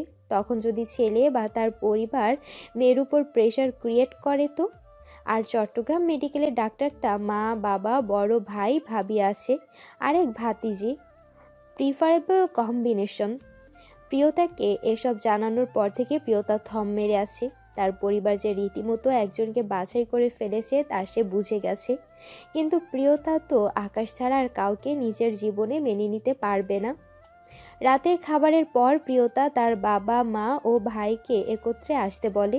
তারপর কিভাবে বলবে সেটাই ভাবতে কিছু সময় লাগিয়ে দেয়। প্রিয়তার পরিবার অধীর আগ্রহে আছে, হয়তো এই ভেবে যে মেয়ে তাদের এখন রাজি হবে আর চট্টগ্রামের ছেলেটাকে পছন্দ করবে। নিজেকে সামলে প্রিয়তা বলে, তোমাদের একটা কথা জানানো হয়নি। প্রিয়তার মা, বাবা ও ভাই ভ্রুকুচকে তাকায়। প্রিয়তা আমতা আমতা করে বলে, আমি একজনকে ভালোবাসি। কথাটা বলেই প্রিয়তা ভয়ে আড়ষ্ট হয়ে যায়। বিপরীত পাশের মানুষদের রিয়াকশন কি হতে পারে তা ধারণা নেই প্রিয়তার। কিছুক্ষণ থম মেরে বসে থাকার পর প্রিয়তার বাবা গম্ভীর স্বরে বলে, ছেলেটাকে প্রিয়তা এই প্রথম তার বাবার এভাবে কথা নিজের জন্য শুনল। ভয়ে প্রিয়তা কান্না করে দিবে দিবে অবস্থা। প্রিয়তাকে চুপ থাকতে দেখে প্রিয়তার মা রূঢ় স্বরে বলে, তোমাকে আমরা পড়াশুনো করতে পাঠিয়েছিলাম, সেখানে প্রেম করতে না। এখন চুপ করে আছো কেন? জবাব দাও, ছেলেটা কে? প্রিয়তার ভাই তার মাকে থামিয়ে বলে, আহ মা, থামো তুমি, প্রিয়াকে বলতে দাও। বল প্রিয়া, কাকে ভালোবাসিস? প্রিয়তা শুকনো ঢোক গিলে বলে, আকাশ নামের একজনকে। সে এখন ইন্টার্ন করছে, 6 মাস হলো, আমার সিনিয়র। প্রিয়তার ভাই বলে, তার মানে ছেলেও ডাক্তার? তো আব্বু আম্মু তোমরা বলো। প্রিয়তার বাবা গম্ভীর স্বরে বলে, এবার ময়মনসিংহ যে ছেলেকে বলবে সে যেন তার বাবা মাকে নিয়ে আমাদের বাসায় আসে। প্রিয়তা এবার আরো ঘাবড়ে গেছে। কিভাবে বলবে যে আকাশের পরিবার নিখোঁজ, আর যাকে পরিবার মানত সেই মানুষটা নেই। এগুলো জানলে তো ওর বাবার রিয়াকশন কি হবে সেটা প্রিয়তা ঠাউর করতে পারছে না। প্রিয়তা ভয়ে আর এগুলো বলে না। যদি কোনো ঝামেলা হয়ে যায় আস্তে ধীরে তার ভাইয়ের মাধ্যমে বলাবে, এখন বলবে না। আগে একটু স্থিতিশীল হোক পরিস্থিতি। কোনোভাবেই সে আকাশকে হারাতে রাজি না। ময়মনসিংহ ফিরে গিয়ে প্রিয়তা তার ভাইকে সবটা জানায়। প্রিয়তা আশা করেছিল ওর ভাই ওর পাশে থাকবে, কিন্তু না। এক ভাইও তার বোনের সিকিউরিটি চায়। পরিবারবিহীন ছেলের কাছে বোন বিয়ে দিতে তারাও চিন্তা করতে হয়। প্রিয়তার ভাই থম মেরে তারপর কল কেটে দেয়। আর এদিকে প্রিয়তা টেনশনে শেষ। তার প্রচণ্ড ভয় করছে, যদি তার পরিবার আকাশের কেউ নেই বলে মেনে না নেয়। প্রিয়তা তৎক্ষণাৎ আকাশকে কল করে। কল রিসিভ করে আকাশ বলে, আসসালামু আলাইকুম রানী সাহেবা। ওয়ালাইকুম সালাম। শোনো, আমাকে তুমি আজকেই বিয়ে করবে। আকাশের কথার জবাবে প্রিয়তা এভাবে দেয়। আকাশ তো অবাক, হুট করে বিয়ের কথা কেন? আকাশ প্রিয়তাকে জিজ্ঞাসা করে, কি হয়েছে হুট করে বিয়ের কথা? প্রিয়তা অস্থির মনে বলে, জানি না আমি। তুমি আমাকে আজকেই বিয়ে করবে, আমি আর কিছুই শুনতে চাই না। বিয়ে না করলে আমি খারাপ কিছু করে বসবো। আকাশ প্রিয়তাকে শান্ত করতে বলে, আচ্ছা শান্ত হও তুমি, তুমি বাহিরে আসো, দুপুরের খাবার আমরা বাহির থেকে খাবো, আর আর তোমার কথাও শুনবো। প্রিয়তা রাজি হয়ে ফোন কেটে দেয়। তারপর একটা টকটকে লাল শাড়ি বের করে পরে নেয়, সাথে সোনালি ঝুমকো। সুন্দর করে সেজে সে আকাশের সাথে দেখা করতে যায়। রেস্টুরেন্টে গিয়ে প্রিয়তা আকাশকে সব বলে। আকাশের মন তখন থেকে খারাপ হয়ে যায়। তারা দুজনেই জানতো হয়তো আকাশের পরিবার নেই, এটার জন্যই বাধা আসবে। আকাশ প্রিয়তাকে বলে, তোমার পরিবার রাজি না প্রণয়ী? আমার সাথে সত্যি তোমার জীবনের সিকিউরিটি নেই। যার পরিবার নেই তার জীবনের কি ভরসা? তুমি তোমার পরিবারের সিদ্ধান্ত মেনে নাও। প্রিয়তা রেগে আকাশের কাছে উঠে এসে কলার ধরে বলে, আমার ভালোবাসা কি সস্তা মনে হয়? আমি কি তোমার সব জেনে ভালোবাসিনি? সবটা জেনেই তো তোমাকে ভালোবেসেছি। তাহলে কেন সরে যাব? আমরা দুজন মিলে আমাদের পরিবারকে মানাবো, আর আমাকে তুমি এই মুহূর্তে বিয়ে করবে। সামনে কাজী অফিস আছে, তোমার ফ্রেন্ডদের কল লাগাও। আকাশ প্রিয়তাকে বোঝানোর চেষ্টা করেও অসমর্থ। তারপর আকাশের 4 ফ্রেন্ডের সাক্ষীতে আকাশ ও প্রিয়তার বিয়ে হয়ে গেল। প্রিয়তার মন থেকে ভয় কিছুটা হলেও কমে গেছে। সে এখন তার আকাশকে নিজের করে পেয়ে গেছে। প্রিয়তা আকাশকে বলে, তুমি একটা এক রুমের বাসা নেবে, আমি তোমাকে নিয়ে সেখানে শিফট হব। আকাশ প্রিয়তাকে থামিয়ে বলে, না, তার দরকার নেই। ইন্টার্ন শেষ হলে আমিও তুমি চট্টগ্রাম চলে যাব। তোমার ট্রান্সফার করিয়ে নিব চট্টগ্রাম মেডিকেলে। প্রিয়তা নাছোড়বান্দা, সে এখন থেকে আকাশের সাথে থাকবে। আকাশের আর কি করা, রাজি হয়। হোস্টেলে গিয়ে প্রিয়তা তার রুমমেটদের বলে বিয়ের কথা। রুমমেটরা ভালো, ওরা মেনে নেয়। তবে বিপত্তি হয় মেহের জেনে যায়। মেহের প্রিয়তার রুমে এসে প্রিয়তাকে ধাক্কা মেরে বলে, এতদিন ভাবলাম তোর পরিবার রাজি হবে না, কিন্তু তুই তো অনেক চালাক। আকাশকে বিয়ে করে নিলি, তোর জীবন আমি নরক বানাবো, দেখে নিস। প্রিয়তা স্তব্ধ হয়ে গেছে। এমনিতে তার পরিবার নিয়ে টেনশন, আর এখন এই মেহের। প্রিয়তার রুমের সিনিয়র মেয়েটা প্রিয়তাকে শান্ত করে চলেছে, কিন্তু প্রিয়তা কেঁদেই যাচ্ছে। এক সপ্তাহ পর প্রিয়তার পরিবার জেনে যায় বিয়ের ব্যাপারটা। মেহের জানিয়েছে এটা। প্রিয়তার বাবা মা ভাই ময়মনসিংহ এসে প্রিয়তাকে প্রথমেই থাপ্পড় দেয় আকাশের সামনে। আকাশ বাধা দিতে গিয়েও প্রিয়তার ভাইয়ের শাসানি দেখে কিছু বলতে পারে না। প্রিয়তার বাবা মা তাদের মেয়েকে এক পরিবারবিহীন ছেলের কাছে রাখতে নারাজ, কিন্তু প্রিয়তা যাবে না আকাশকে ছেড়ে। প্রিয়তা কাঁদতে কাঁদতে বলে, ওর পরিবার নেই বলে যে ও খারাপ তা কিন্তু না। একটা 6 বছরের বাচ্চার কি এত কিছু মনে থাকে? তোমরাই বলো। ওরে যে পেলে বড় করেছে, তার হায়াত বেশি ছিল না বলেই আজ আকাশ পরিবারহীন। আমি ওকে ভালোবাসি, প্লিজ তোমরা মেনে নাও। প্রিয়তার বাবা রাগে গজগজ করতে করতে বলে, আমার মেয়ে তুমি, তোমার ভালো মন্দ আমি বুঝি। তুমি এই ছেলেকে ছাড়বে, নয়তো আমাদের সাথে যোগাযোগ করবে না। প্রিয়তা অনেক বোঝানোর চেষ্টা করে, কিন্তু তারা রাজি না। প্রিয়তা শেষে বলে, তোমরা এক সময় না এক সময় আমাকে বিয়ে দিতেই, তাই হয়তো না চাওয়া সত্ত্বেও আমাকে একটা বোঝ বয়ে বেড়াতে হতো। আমি নিজের পছন্দে একজনকে বিয়ে করেছি। তোমরা আমাদের মেনে নিলে আকাশের পরিবার তো তোমরাই হতে। কেউ ইচ্ছে করে এতিম হয় না, পরিবার কেউ ইচ্ছে করে হারায় না। এখন আমিও কি ওকে একা করে দিব? একসাথে থাকার ওয়াদা করেছি আমি, পারবো না আমি ছাড়তে ওকে। তোমরা না হয় ভেবে নাও যে তোমাদের মেয়ের বিয়ে দূরে কোথাও হয়ে গেছে, বা বিয়ের পর তো মেয়েরা পর হয়ে যায়, যা সমাজের রীতি, সেটাই ধরে নাও। প্রিয়তার এক কথায় ওর বাবা তৎক্ষণাৎ প্রস্থান করে।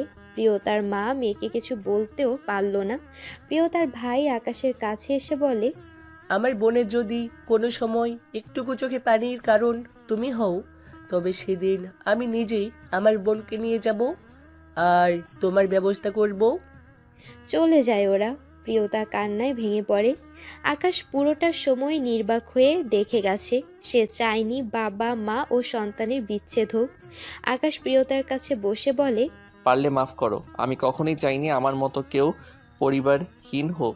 তোমার বাবা আমার জন্যই তোমার সাথে সম্পর্ক ছিন্ন করলো। আকাশ আর দাঁড়ায় না, চলে যায়। প্রিয়তার কান্না আরও ভারী হলো।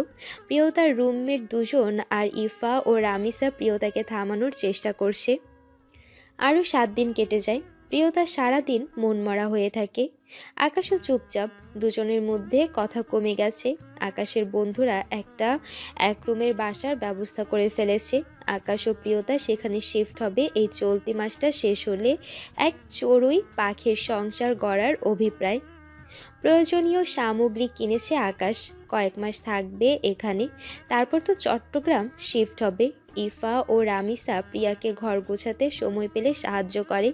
সব গুছানো শেষে প্রিয়তা রুমের সাথে অ্যাটাচড বেলকনি যায়।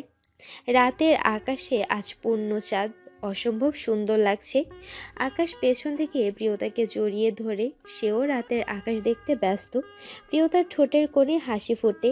দিন শেষে তার ভালোবাসার মানুষটা তার। প্রিয়তা একটা ছন্দ কাটে। ধরো তোমার আকাশ হলাম, ছড়িয়ে দিলাম একগুচ্ছ তারা। আকাশ প্রিয়তার ঘাড়ে মুখ গুজে বলে, আমার প্রণয় তার আকাশের বুকে একফালি একক চাঁদ, তার মিষ্টি আলোতে পরিণয় পায় সকল প্রণয় গাথা। আমার অন্তরিক্ষ প্রণয়। প্রিয়তা লাজে রাঙা হয়। আকাশের দিকে ঘুরে তার বুকে মাথা রাখে। চাঁদনি রাতে এক নব দম্পতির ভালোবাসার রাত। সময়ের চলমান পাতায় লেখা হয় প্রতিটি সুখকর প্রণয় কথন। আকাশ তার প্রণয়িনীকে সবসময় আগলে রাখে। আকাশকে ইদানিং প্রিয়তা অনেক ক্লান্ত দেখে। চোখ মুখও কেমন যেন রক্তশূন্য লাগে। প্রিয়তা আকাশকে মাঝে মাঝে জিজ্ঞাসা করে কি হয়েছে, কিন্তু আকাশ সবসময় হাসি মুখে জবাব দেয় যে তার কিছু হয়নি। প্রিয়তা আকাশের খাবার দাবারে একটু নজর দেয়। আকাশের খাবারের প্রতিও অনেকটা অনীহা এসে গেছে। প্রিয়তা জোর করে তাকে খাওয়ায়। প্রিয়তা আকাশকে নিয়ে অনেক টেনশনে থাকার ফলে নিজের দিকটা দেখেই না যে তার ইদানিং গা গোলায়। 4th ইয়ারে উঠে গেছে প্রিয়তা। আকাশও হসপিটাল অথরিটির সাথে কথা বলে তার চট্টগ্রাম মেডিকেলে ট্রান্সফার করিয়েছে, সাথে নিজেরটাও। রেজাল্ট ভালো আকাশের, সাথে ইন্টারনিতেও অনেক ভালো রেকর্ড। তাই তাকে রিকোয়েস্টের ভিত্তিতে জলদি চট্টগ্রাম মেডিকেলে জয়েন হবার পারমিশন দিয়ে দেয়। চট্টগ্রাম যাওয়ার 1 মাস পর প্রিয়তা নিজের প্রেগনেন্সি টেস্ট করিয়ে জানতে পারে সে প্রেগনেন্ট। আকাশকে ময়মনসিংহ যেতে হয়েছে, কোনো কারণে সিনিয়র ডাক্তার তাকে ডেকেছে। প্রিয়তা তার বাবা মায়ের সাথে যোগাযোগ করার চেষ্টা করেছে এটা জানাতে যে তারা নানা নানি হতে চলেছে, কিন্তু প্রিয়তা বলার আগে প্রিয়তার বাবা প্রিয়তার কল কেটে দেয়, এই বলে যে তার কোনো মেয়ে নেই। কান্না করতে করতে প্রিয়তা রাতে না খেয়ে ঘুমিয়ে যায়। পরের দিন ভোরে কলিং বেলের শব্দে দরজা খুলে আকাশের সাথে মেহেরকে বধূ বেশে দেখে চমকে যায়। যখন মেহের বলল কালকে রাতে আকাশ তাকে বিয়ে করেছে, তখন প্রিয়তা এতটাই স্তব্ধ হয়ে গেছে যে কি বলবে বা করবে তার মাথায় আসছে না। পাথরের মূর্তির ন্যায় দাঁড়িয়ে আছে। সে মানতেই পারছে না তার আকাশ তাকে একদিনের ভেতর পর করে দেবে। কই, পরশু রাতেও তো কথা বলেছিল, তখন তো এরকম কিছু বলেনি বা কথার ধাঁচ আগের মতো ছিল। তাহলে প্রিয়তা আকাশের দিকে তাকায়। আকাশ একদম চুপ করে তাকিয়ে আছে, চোখ মুখে কোনো অভিব্যক্তি নেই। মেহের প্রিয়তাকে ধাক্কা দিয়ে সরিয়ে ভেতরে ঢোকে। প্রিয়তা চোখের পলক ফেলে, যাচ্ছে বিনা শব্দে। তার ভেতরে কি হচ্ছে তা সে ব্যক্ত করতে পারছে না। মেহের প্রিয়তার জিনিসপত্র আকাশের রুম থেকে বের করে দেয় আর নিজের জিনিস রাখে। প্রিয়তা আর আকাশ কিন্তু এখনো দরজার কাছে একে অপরের দিকে শুধু তাকিয়ে আছে, কেউ কোনো কথা বলছে না। মৌনতা ভাঙে তখন যখন মেহের বলে, আকাশ বেবি, এই মেয়েটাকে কি এখানে রাখবে? আমার একে সহ্য হচ্ছে না। আমি কিন্তু তোমাকে ওর কাছে যেতে দিব না। প্রিয়তা আকাশের জবাবের আশা করছে, কিন্তু আকাশ এখনো নির্বাক। প্রিয়তার মাথা কাজ করছে না, প্রিয়তার দম বন্ধ লাগছে। মেহের প্রিয়তার জিনিসপত্র বাহিরে ফেলে দেয়, সাথে প্রিয়তাকেও ধাক্কা মেরে বের করে দেয়। প্রিয়তার তখন হুঁশ হয়। সে বন্ধ দরজার বাইরে বসে চিৎকার করে কান্না করে, কিন্তু বন্ধ দরজার ভেতর থেকে তার প্রিয় মানুষটার কান পর্যন্ত হয়তো পৌঁছায় না। প্রতিবেশীরা বলাবলি করতে থাকে, তাদেরও বিশ্বাস হয় না যে আকাশ এমন কিছু করতে পারে। তখন প্রিয়তার কাছে রামিসার কল আসে। প্রিয়তা রামিসার সাথে কান্নার জন্য কথাই বলতে পারছে না। রামিসাও কান্না করছে, কিন্তু তার কারণ কেউ জানে না। রামিসা প্রিয়তাকে জানায় সে চট্টগ্রাম চলে এসেছে, তারপর প্রিয়তাকে নিয়ে যাবে ঢাকা, কারণ রামিসা এখন ঢাকাতে চলে গেছে। হৃদয় ও রামিসা কয়দিন পর বিয়ে করবে। রামিসাও সাগর 1 ঘন্টা পর এসে প্রিয়তাকে নিয়ে যায়। প্রিয়তা একদম চুপ হয়ে গেছে, মুখে কোনো রা নেই। আর যাওয়ার আগে বারবার বন্ধ দরজার দিকে দেখছিল, কিন্তু সেটা খোলেনি। ঢাকা আসার পর প্রিয়তা রামিসার বাসায় থাকছে। 3 দিন হয়ে গেছে, কিন্তু আকাশ প্রিয়তাকে একটা কলও করেনি। প্রিয়তা বারংবার অপেক্ষা করছে, এই বুঝি আকাশ কল করে বলল সব মিথ্যা ছিল, প্রাঙ্ক ছিল সব। কিন্তু না, আকাশ কল করেনি। প্রিয়তা একদম নিশ্চুপ হয়ে গেছে। রামিসা প্রিয়তাকে খাওয়ানোর চেষ্টা করে, জোর করে একটু খাওয়াতে পারে। রামিসা প্রিয়তাকে কাঁপা কাঁপা কণ্ঠে বলে, তোমাকে শক্ত হতে হবে প্রিয়তা, তোমাকে আগে এগিয়ে যেতে হবে, কারোর জন্য জীবন থেমে থাকে না। তোমাকে নিজে পরিচিতি গড়তে হবে, বি স্ট্রং, মুভ অন করো। প্রিয়তা শুধু শুনেই যায়। আরও দিন 2 চলে যায়। প্রিয়তার একদিন হুট করে ব্লিডিং শুরু হয়, শরীরের নিম্নাংশ রক্তে ভিজে উঠছে। প্রিয়তার তখন মনে পড়ে সে প্রেগনেন্ট। এই 5 দিন সে ভুলেই গিয়েছিল যে সে প্রেগনেন্ট। আকাশের কাছ থেকে পাওয়া আঘাত এতটা গাঢ় ছিল যে সে নিজের মধ্যেই ছিল না। প্রিয়তা যে আকাশকে এতটা পাগলের মতো ভালোবাসে তা প্রিয়তা আকাশের সামনে প্রকাশ করতো না খুব একটা। তাদের সম্পর্কে খুনসুটি, ভালোবাসা, কেয়ার, চিন্তা সব ছিল। প্রিয়তা যে আকাশের সামান্য অনুপস্থিতিতে কতটা ছটফট করতো তা সে আকাশের সামনে প্রকাশ করতো না। আকাশকে দেখলেই প্রিয়তার মুখে হাসির ঝিলিক ফুটতো। আমরা যখন কাউকে অস্বাভাবিকভাবে ভালোবাসি তখন তা তার সামনে প্রকাশ করতেই দ্বিধা হয়, কারণ মাঝে মাঝে অতিরিক্ত ভালোবাসা দেখলে বিপরীত পাশের মানুষটা আমাদের স্বাভাবিক করতে বা বিরক্ত হয়ে ছেড়ে যায়। প্রিয়তার চিৎকারে রামিসা হৃদয়ের সাথে কথা বলা অবস্থায় দৌড়ে আসে। রামিসাও ভয় পেয়ে যায়। রামিসা হৃদয়কে ফোনে বলে এ কথা। প্রিয়তা তাড়াহুড়া করে ক্যাব বুক করে। প্রিয়তা শুধু আমার বাচ্চা এটা বলেই যাচ্ছে বিড়বিড় করে। রামিসা জলদি করে হসপিটালে নিয়ে যায় প্রিয়তাকে। হৃদয়, সাগর ও ইফাও সেখানে উপস্থিত হয়। কিছু সময় পর ডাক্তার এসে বলে, সরি, তার মিসক্যারেজ হয়ে গেছে। 9 সপ্তাহের প্রেগনেন্সি ছিল। প্রথম 12 সপ্তাহ ক্রিটিক্যাল। অনেক প্রেগনেন্সি বুঝতে না পেরে অনেক ভারী কাজও স্ট্রেস নিয়ে ফেলে বা খাওয়া দাওয়া ঠিকমতো করে না, তখন মিসক্যারেজ হয়ে যায়। ওনাকে কেবিনে দেওয়া হবে, উনি একটু বেশি দুর্বল। প্রিয়তা নিজেও মেডিকেল স্টুডেন্ট। সে সবার বিহেভিয়ার ও নিজের অবস্থা কল্পনা করে বুঝে যায় যে তার বেবিটাও আর নেই। সবাই তাকে একা করে দিয়েছে। প্রিয়তা পুরো বাকরুদ্ধ হয়ে গেছে। মুখ দিয়ে একটা শব্দ করে না। একধানে কি যেন ভাবতে থাকে। পরের দিন প্রিয়তাকে রামিসা নিজের বাসায় নিয়ে আসে। রামিসা প্রিয়তার মূর্তির মতো অবস্থা দেখে কান্না করে। ইফারও কান্না করে, খারাপ অবস্থা। আর প্রিয়তা, সে তো পাথর হয়ে বসে আছে, এক দৃষ্টিতে তাকিয়ে থাকে।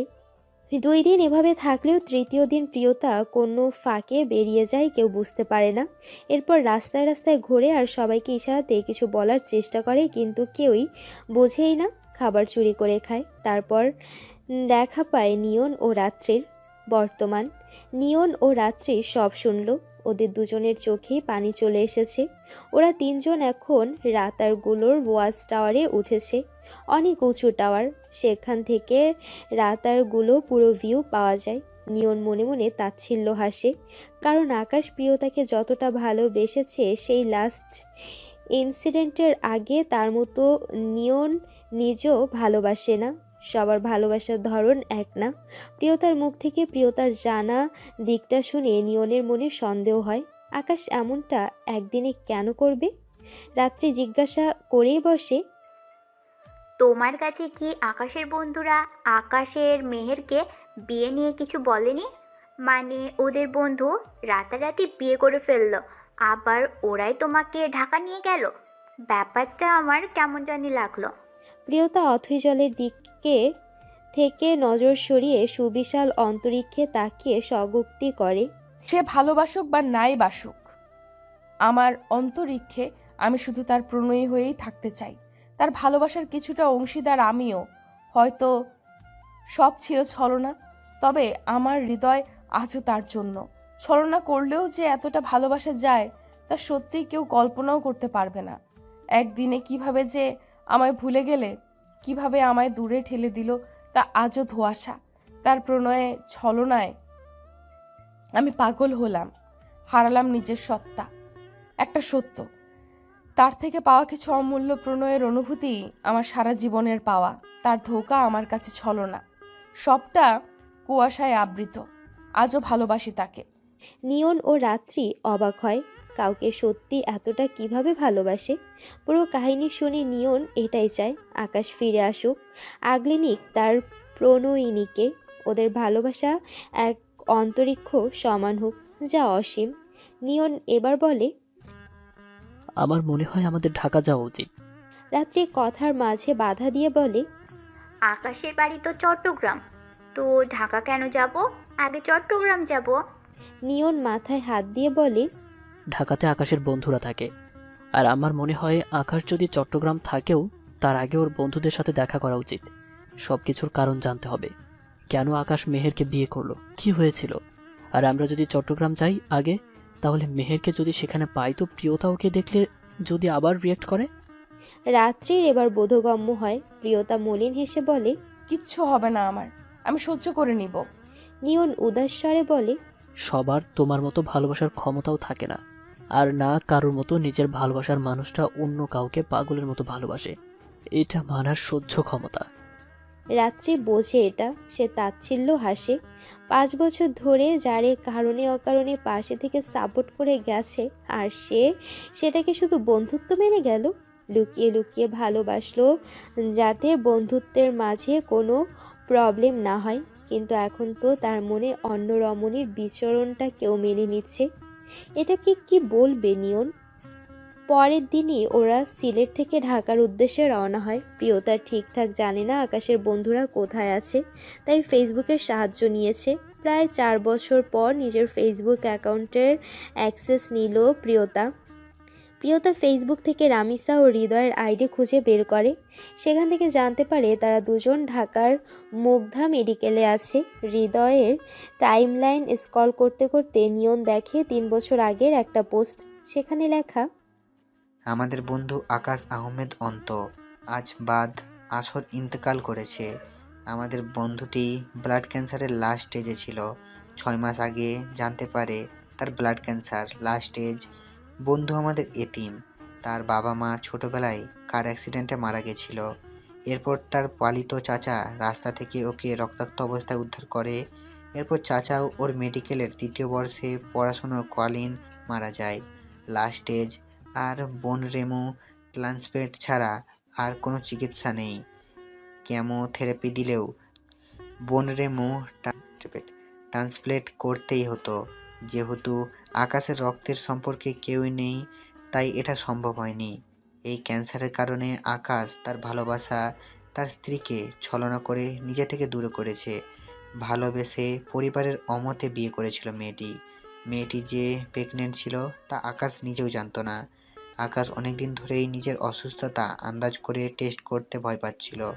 তারপর যখন জানতে পারে তখন স্ত্রীর থেকে দূর করে সরে আসার পরিকল্পনা করে। আর তারপর তার স্ত্রী 1 সপ্তাহের মধ্যে মিসক্যারেজ হয়ে যায়। আর দুর্ভাগ্যবশত সেদিন দুপুরে আকাশের রক্তবমি ও তারপর সেন্সলেস হয়ে যায়। ডাক্তাররা তাকে ঘুমের ইঞ্জেকশন ও 1 ব্যাগ রক্ত দেয়। আমরা আকাশকে তার স্ত্রীর মিসক্যারেজের খবরটা জানাতে চাইনি, কিন্তু 2 দিন পর আকাশের স্ত্রী বাড়ি থেকে মিসিং হয়ে যায়। মেয়েটা আকাশের ছলনা মিসক্যারেজের সব কিছুতে পাথর হয়ে গেছিল। এরপর আমরা পরিচিত সব জায়গায়, এমনকি মেয়ের বাবার বাড়িতেও খোঁজ করেও পাইনি। আমাদের বন্ধু নিজের শেষ সময়ে পৃথিবীতে থাকা তার একমাত্র আপনজনকেও দেখতে পারল না। যদি সেদিন বাচ্চাটা মিসক্যারেজ না হতো, তাহলে হয়তো আমাদের বন্ধু এই ইহজগতে নিজের অংশকে দেখে যেতে পারত। সবাই আকাশের আত্মার মাগফিরাতে কামনা করে দোয়া করবেন। নিয়ন পুরো পোস্টটা পড়ে বাকরুদ্ধ হয়ে যায়। সে প্রিয়তার দিকে তাকায়। প্রিয়তা তখন বাসের জানালা দিয়ে প্রকৃতি দেখতে ব্যস্ত। নিয়ন রাত্রিকে ইশারাতে ডাকে, তারপর মোবাইল এগিয়ে দেয় পোস্টটা পড়ার জন্য। রাত্রি পোস্টটা পড়ে নিয়নের দিকে ছলছল দৃষ্টিতে চাইল। নিয়নও অসহায়ের মতো তাকিয়ে আছে। কি করা উচিত বা বলা উচিত তা তাদের মাথায় আসছে না। প্রিয়তাকে এখন বলা ঠিক হবে না, এটাই নিয়ন ভাবল। ঢাকা গিয়ে ওর পরিচিতরা আস্তে ধীরে বললে হয়তো বুঝবে। নিয়ন দীর্ঘশ্বাস ফেলে। রাত্রি প্রিয়তার দিকে তাকায় আর চোখের কোণে জমা জলটুকু মুছে নেয়। ঢাকা এসে প্রথমেই রামিসাদের কাছে যায় হসপিটালে। রামিসা তখন রোগী দেখছে আর হৃদয় একটা অপারেশন করছে। 1.5 ঘন্টার মতো অপেক্ষার পর রামিসা ফ্রি হয়। তখন নার্স যেহেতু আগে ইনফর্ম করেছিল যে পরিচিত কেউ এসেছে, তাই ওরা ভেতরে যায়। প্রায় 4 বছর প্রিয়তাকে দেখে রামিসা অবাক হয়ে যায়। ওরা প্রিয়তাকে কত খুঁজেছে কিন্তু পায়নি, আর আজকে প্রিয়তা ওর সামনে। রামিসা গিয়ে প্রিয়তাকে জড়িয়ে ধরে, তারপর হৃদয়কে মেসেজ করে প্রিয়তাকে নিজের পাশে চেয়ারে টেনে বসিয়ে অশ্রুসিক্ত চোখ নিয়ে জিজ্ঞাসা করে, কোথায় ছিলে তুমি এত বছর? কেমন আছো? ওই হারিয়ে গেছিলে, জানো কত খুঁজেছি তোমাকে। আকাশও তোমায় অনেক খুঁজেছে। প্রিয়তা মলিন হাসে। নিয়ন ও রাত্রি ওদের কথা শুনছে আর ভয় আছে যে সত্যটা জানলে প্রিয়তা কি রিয়াক্ট করবে। প্রিয়তা উদাস কণ্ঠে বলে, কাউকে অতিরিক্ত ভালোবাসলে যা হয়, আমার সাথে তার ব্যতিক্রমটা হয়নি। তোমার বন্ধু আমাকে যেমন ছেড়েছে তেমনই তো থাকার কথা। সে কেন আমাকে খুঁজেছে? তার জীবন থেকে বের তো করে দিয়েছিল। রামিসা কিভাবে বুঝাবে প্রিয়তাকে তাই ভাবছে। রামিসা প্রিয়তাকে মলিন কণ্ঠে বলে, বাহ্যিকভাবে আমরা যা দেখি তা অনেক সময় সত্য নাও হতে পারে আড়ালে তার কোনো অনেক বড় সত্যি লুকিয়ে আছে। তোমার মিসক্যারেজের পর যখন তুমি হারিয়ে গেলে, তখন তোমাকে খোঁজার জন্য আমরা কত জায়গায় গিয়েছি কিন্তু পাইনি। ওদের কথার মাঝে নিয়ন বলে, প্রিয়তা এতদিন পাবনা মানসিক হাসপাতালে চিকিৎসাধীন ছিল। মানসিক ভারসাম্য বাকশক্তি কিছু সময়ের জন্য হারিয়ে ফেলেছিল। আমি তাকে রাস্তায় পাই, তারপর থেকে পাবনা নিয়ে যাই। রামিসা অবাক হয়ে বলে, কি বললেন? প্রিয়তা মানসিক ভারসাম্য হারিয়েছিল? রাত্রি বলে, অতিরিক্ত ভালোবাসা আদান প্রদানের পর হুট করে এত কিছু হলে মানসিক ভারসাম্যহীন হতেই পারে। আমি ও নিয়ন ঢাকা থেকে পাবনা যাচ্ছিলাম। আমাদের তখন মেডিকেলে ছুটি ছিল। তখন তাকে কিছু বাজে মানুষের হাত থেকে নিয়ন বাঁচাই। তারপর আমরা ওকে সেখানে নিয়ে যাই। রামিসা দীর্ঘশ্বাস ফেলে। ততক্ষণে হৃদয় সেখানে হাজির। হৃদয় প্রিয়তাকে দেখে খুশি হয়। এরপর সবটা শুনে হৃদয় রামিসার দিকে তাকায়। রামিসাও হৃদয়ের দিকে তাকায়। চোখে তাদের সংখ্যা। কিভাবে প্রিয়তাকে সত্যটা বলবে, কিন্তু বলতে তো হবে। রামিসাকে হৃদয় ইশারা করে যাতে বুঝিয়ে বলে। হৃদয়, রামিসা, প্রিয়তা, রাত্রি ও নিয়ন একটু খোলামেলা জায়গাতে যায় যেখানে প্রকৃতির সৌন্দর্য আছে। ওরা চন্দ্রিমা উদ্যানে যায়। রামিসা প্রিয়তাকে এক বেঞ্চে বসিয়ে লম্বা শ্বাস নিয়ে বলে, তোমাকে কিছু কথা বলবো, কিন্তু কিভাবে বলবো সেটাই বুঝতে পারছি না। তুমি কিভাবে নিবে? তোমার মেন্টাল কন্ডিশন মাত্র রিকভার করলো, এখন যদি আবার ক্ষতি হয়? প্রিয়তা ভুরু কুঁচকালো। তারপর বলে, তুমি বলো, যা খারাপ হবার হয়ে গেছে। এত সব হবার পরেও আমি আকাশকেই ভালোবাসি, জানি না কেন। রামিসা ধীরে ধীরে বলে, আকাশ আর বেঁচে নেই। প্রিয়তা সামনের দিকে তাকিয়েছিল। হঠাৎ সে এরকম কিছু শুনবে তার কল্পনাতেও আসেনি। ভালোবাসার মানুষটা দূরে থাকুক, তবে সুস্থ থাকুক, এটাই তো চাওয়া। প্রিয়তার চোখ দিয়ে বিনা দ্বিধায় অশ্রু গড়াচ্ছে। সে কাঁপা কাঁপা স্বরে বলে, কি বললে? আকাশ বেঁচে নেই? মিথ্যা বলছো তাই না? রামিসা প্রিয়তাকে জড়িয়ে ধরে। তারপর কান্নারত অবস্থায় বলে, নিজেকে সামলাও প্রিয়তা। তোমাকে ভালো রাখতেই আকাশ সেদিন মেহেরকে নিয়ে অভিনয় করেছিল।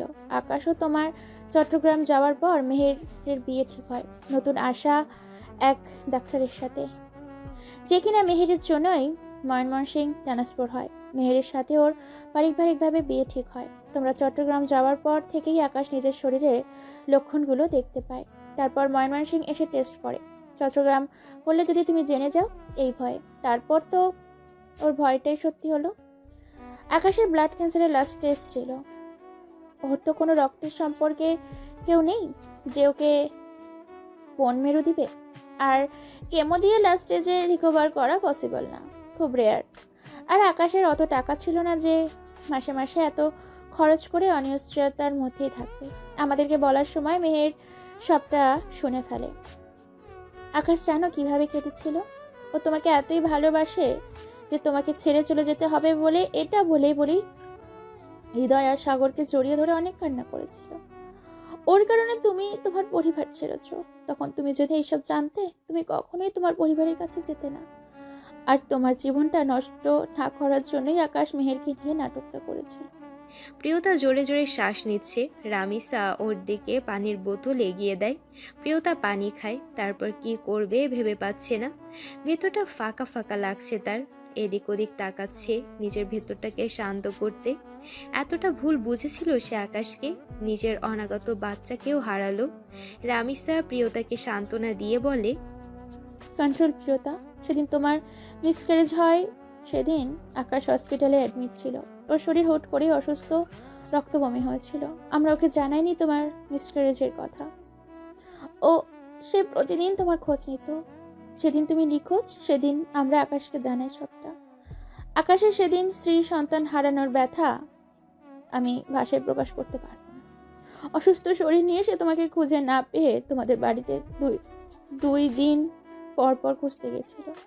সেদিন তোমার ভাই আকাশের অবস্থা না জেনে ওকে 2টা ঘুষি পর্যন্ত মেরেছিল। তখন আমরা ওকে ধরি, কোথাও পাইনি তোমায়। প্রতিদিন সাগর দেখতো আকাশ কিভাবে রাতে কান্না করতো। ওর শেষ সময়ে সে তোমাকে একটা বার দেখার জন্য হসপিটালে বেডে ছটফট করেছিল, কিন্তু অপূর্ণতার সঙ্গেই সঙ্গীত কিভাবে সে পূর্ণতা হয়ে বিদায় নেবে। চলে যায় আকাশ না ফেরার দেশে। এতিম ছেলেটা নিজের শেষ সময়ের শূন্যে ফিরে গেল। প্রিয়তা এবার মাটিতে বসে চিৎকার করে কাঁদছে। রামিসা ওকে থামাতে পারছে না। প্রিয়তার চিৎকারে আশেপাশের কিছু মানুষ জড়ো হয়েছে। তারা প্রিয়তার কান্নার কারণ না জানলেও ব্যথিত। ওকে থামাতে না পেরে নিয়ন হৃদয়কে বলে, ভাই আপনাকে বলেছিলাম না একটা ঘুমের ইঞ্জেকশন আনতে, ওটা কই? এখনই প্রিয়তাকে দিতে হবে।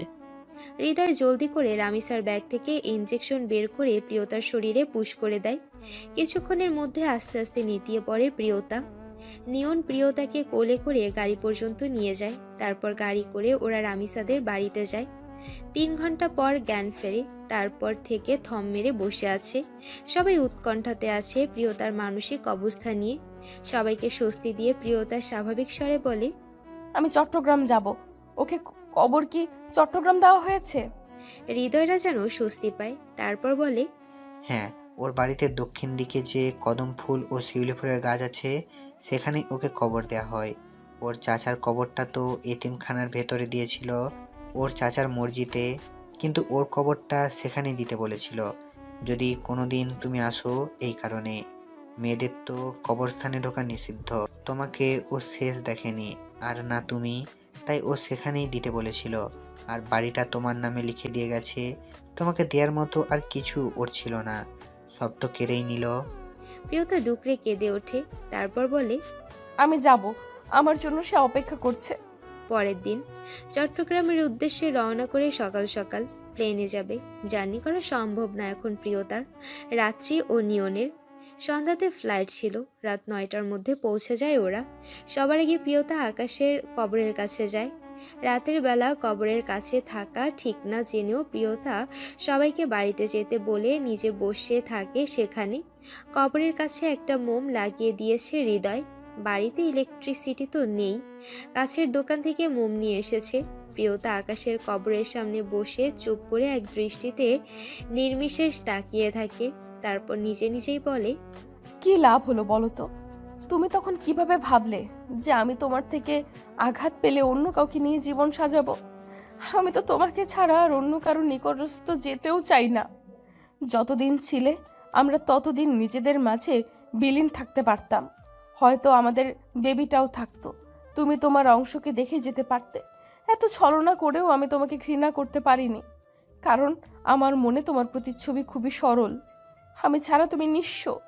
তাও কেন আমার সাথে ছলনা করলে? পেরেছো আমাকে তুমিহীনা ভালো রাখতে? পারোনি তো। পাগল হয়ে মানসিক হসপিটালে ছিলাম, সবটা তোমাকে চেয়ে। আর এখন মৃত্যু আমি তোমার হয়ে থাকবো এখানে। আবারও নিস্তব্ধ। অনেকক্ষণ হওয়াতে নিয়ন প্রিয়তাকে দেখতে এসেছিল। ভেবেছিল প্রিয়তার আবার কিছু হয়নি তো, কিন্তু এসে শুনতে পেল, আর এখন আমৃত্যু আমি তোমার হয়ে থাকবো এখানে। নিয়ন মাথা নুয়ে হাসে।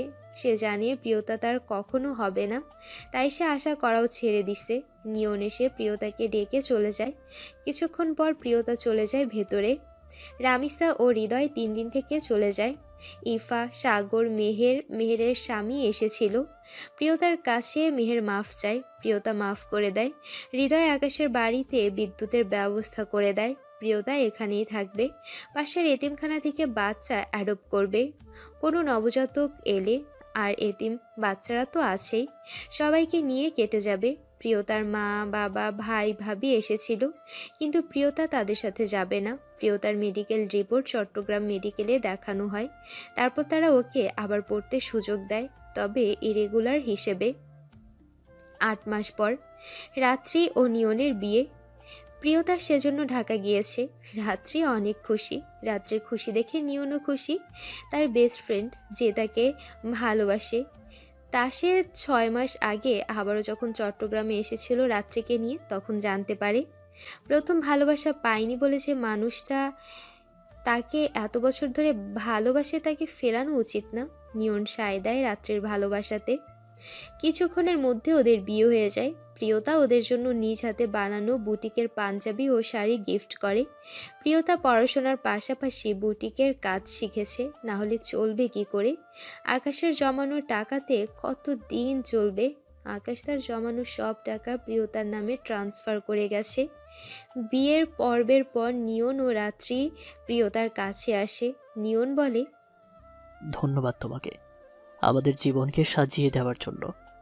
আমি তোমাকে ভালোবেসেছিলাম ঠিক, তবে রাত্রিকে ছাড়া নিজেকে কল্পনা করিনি। তাই তো তোমার ব্যাপারে কিছু জানলে রাত্রিকেই আমার লাগতো। আমাদের বন্ধুত্বে ভরসা, বিশ্বাস জিনিসটা বেশি ছিল। ওকে আমি বন্ধুর নজরে দেখতাম, তবে ওকে জীবন সঙ্গিনী হিসেবে পেয়ে আমি সত্যি অনেক খুশি। ওর মতো করে প্রতিটা পদক্ষেপে আমি আমার পরিবার ব্যতীত আর কাউকে পাইনি। প্রিয়তা মুচকি হাসে, তারপর ওদের থেকে বিদায় নিয়ে চলে যায়। চট্টগ্রামে আকাশের কবরের উপর শিউলি ফুল পড়ে আছে। সময়টা শরৎকাল। খোলা আকাশের নিচে প্রিয়তা তার আকাশকে নিয়ে মধুর স্মৃতিচারণে ব্যস্ত। এক অমলিন অন্তরিক্ষ প্রণয় থাকুক অনুভবে।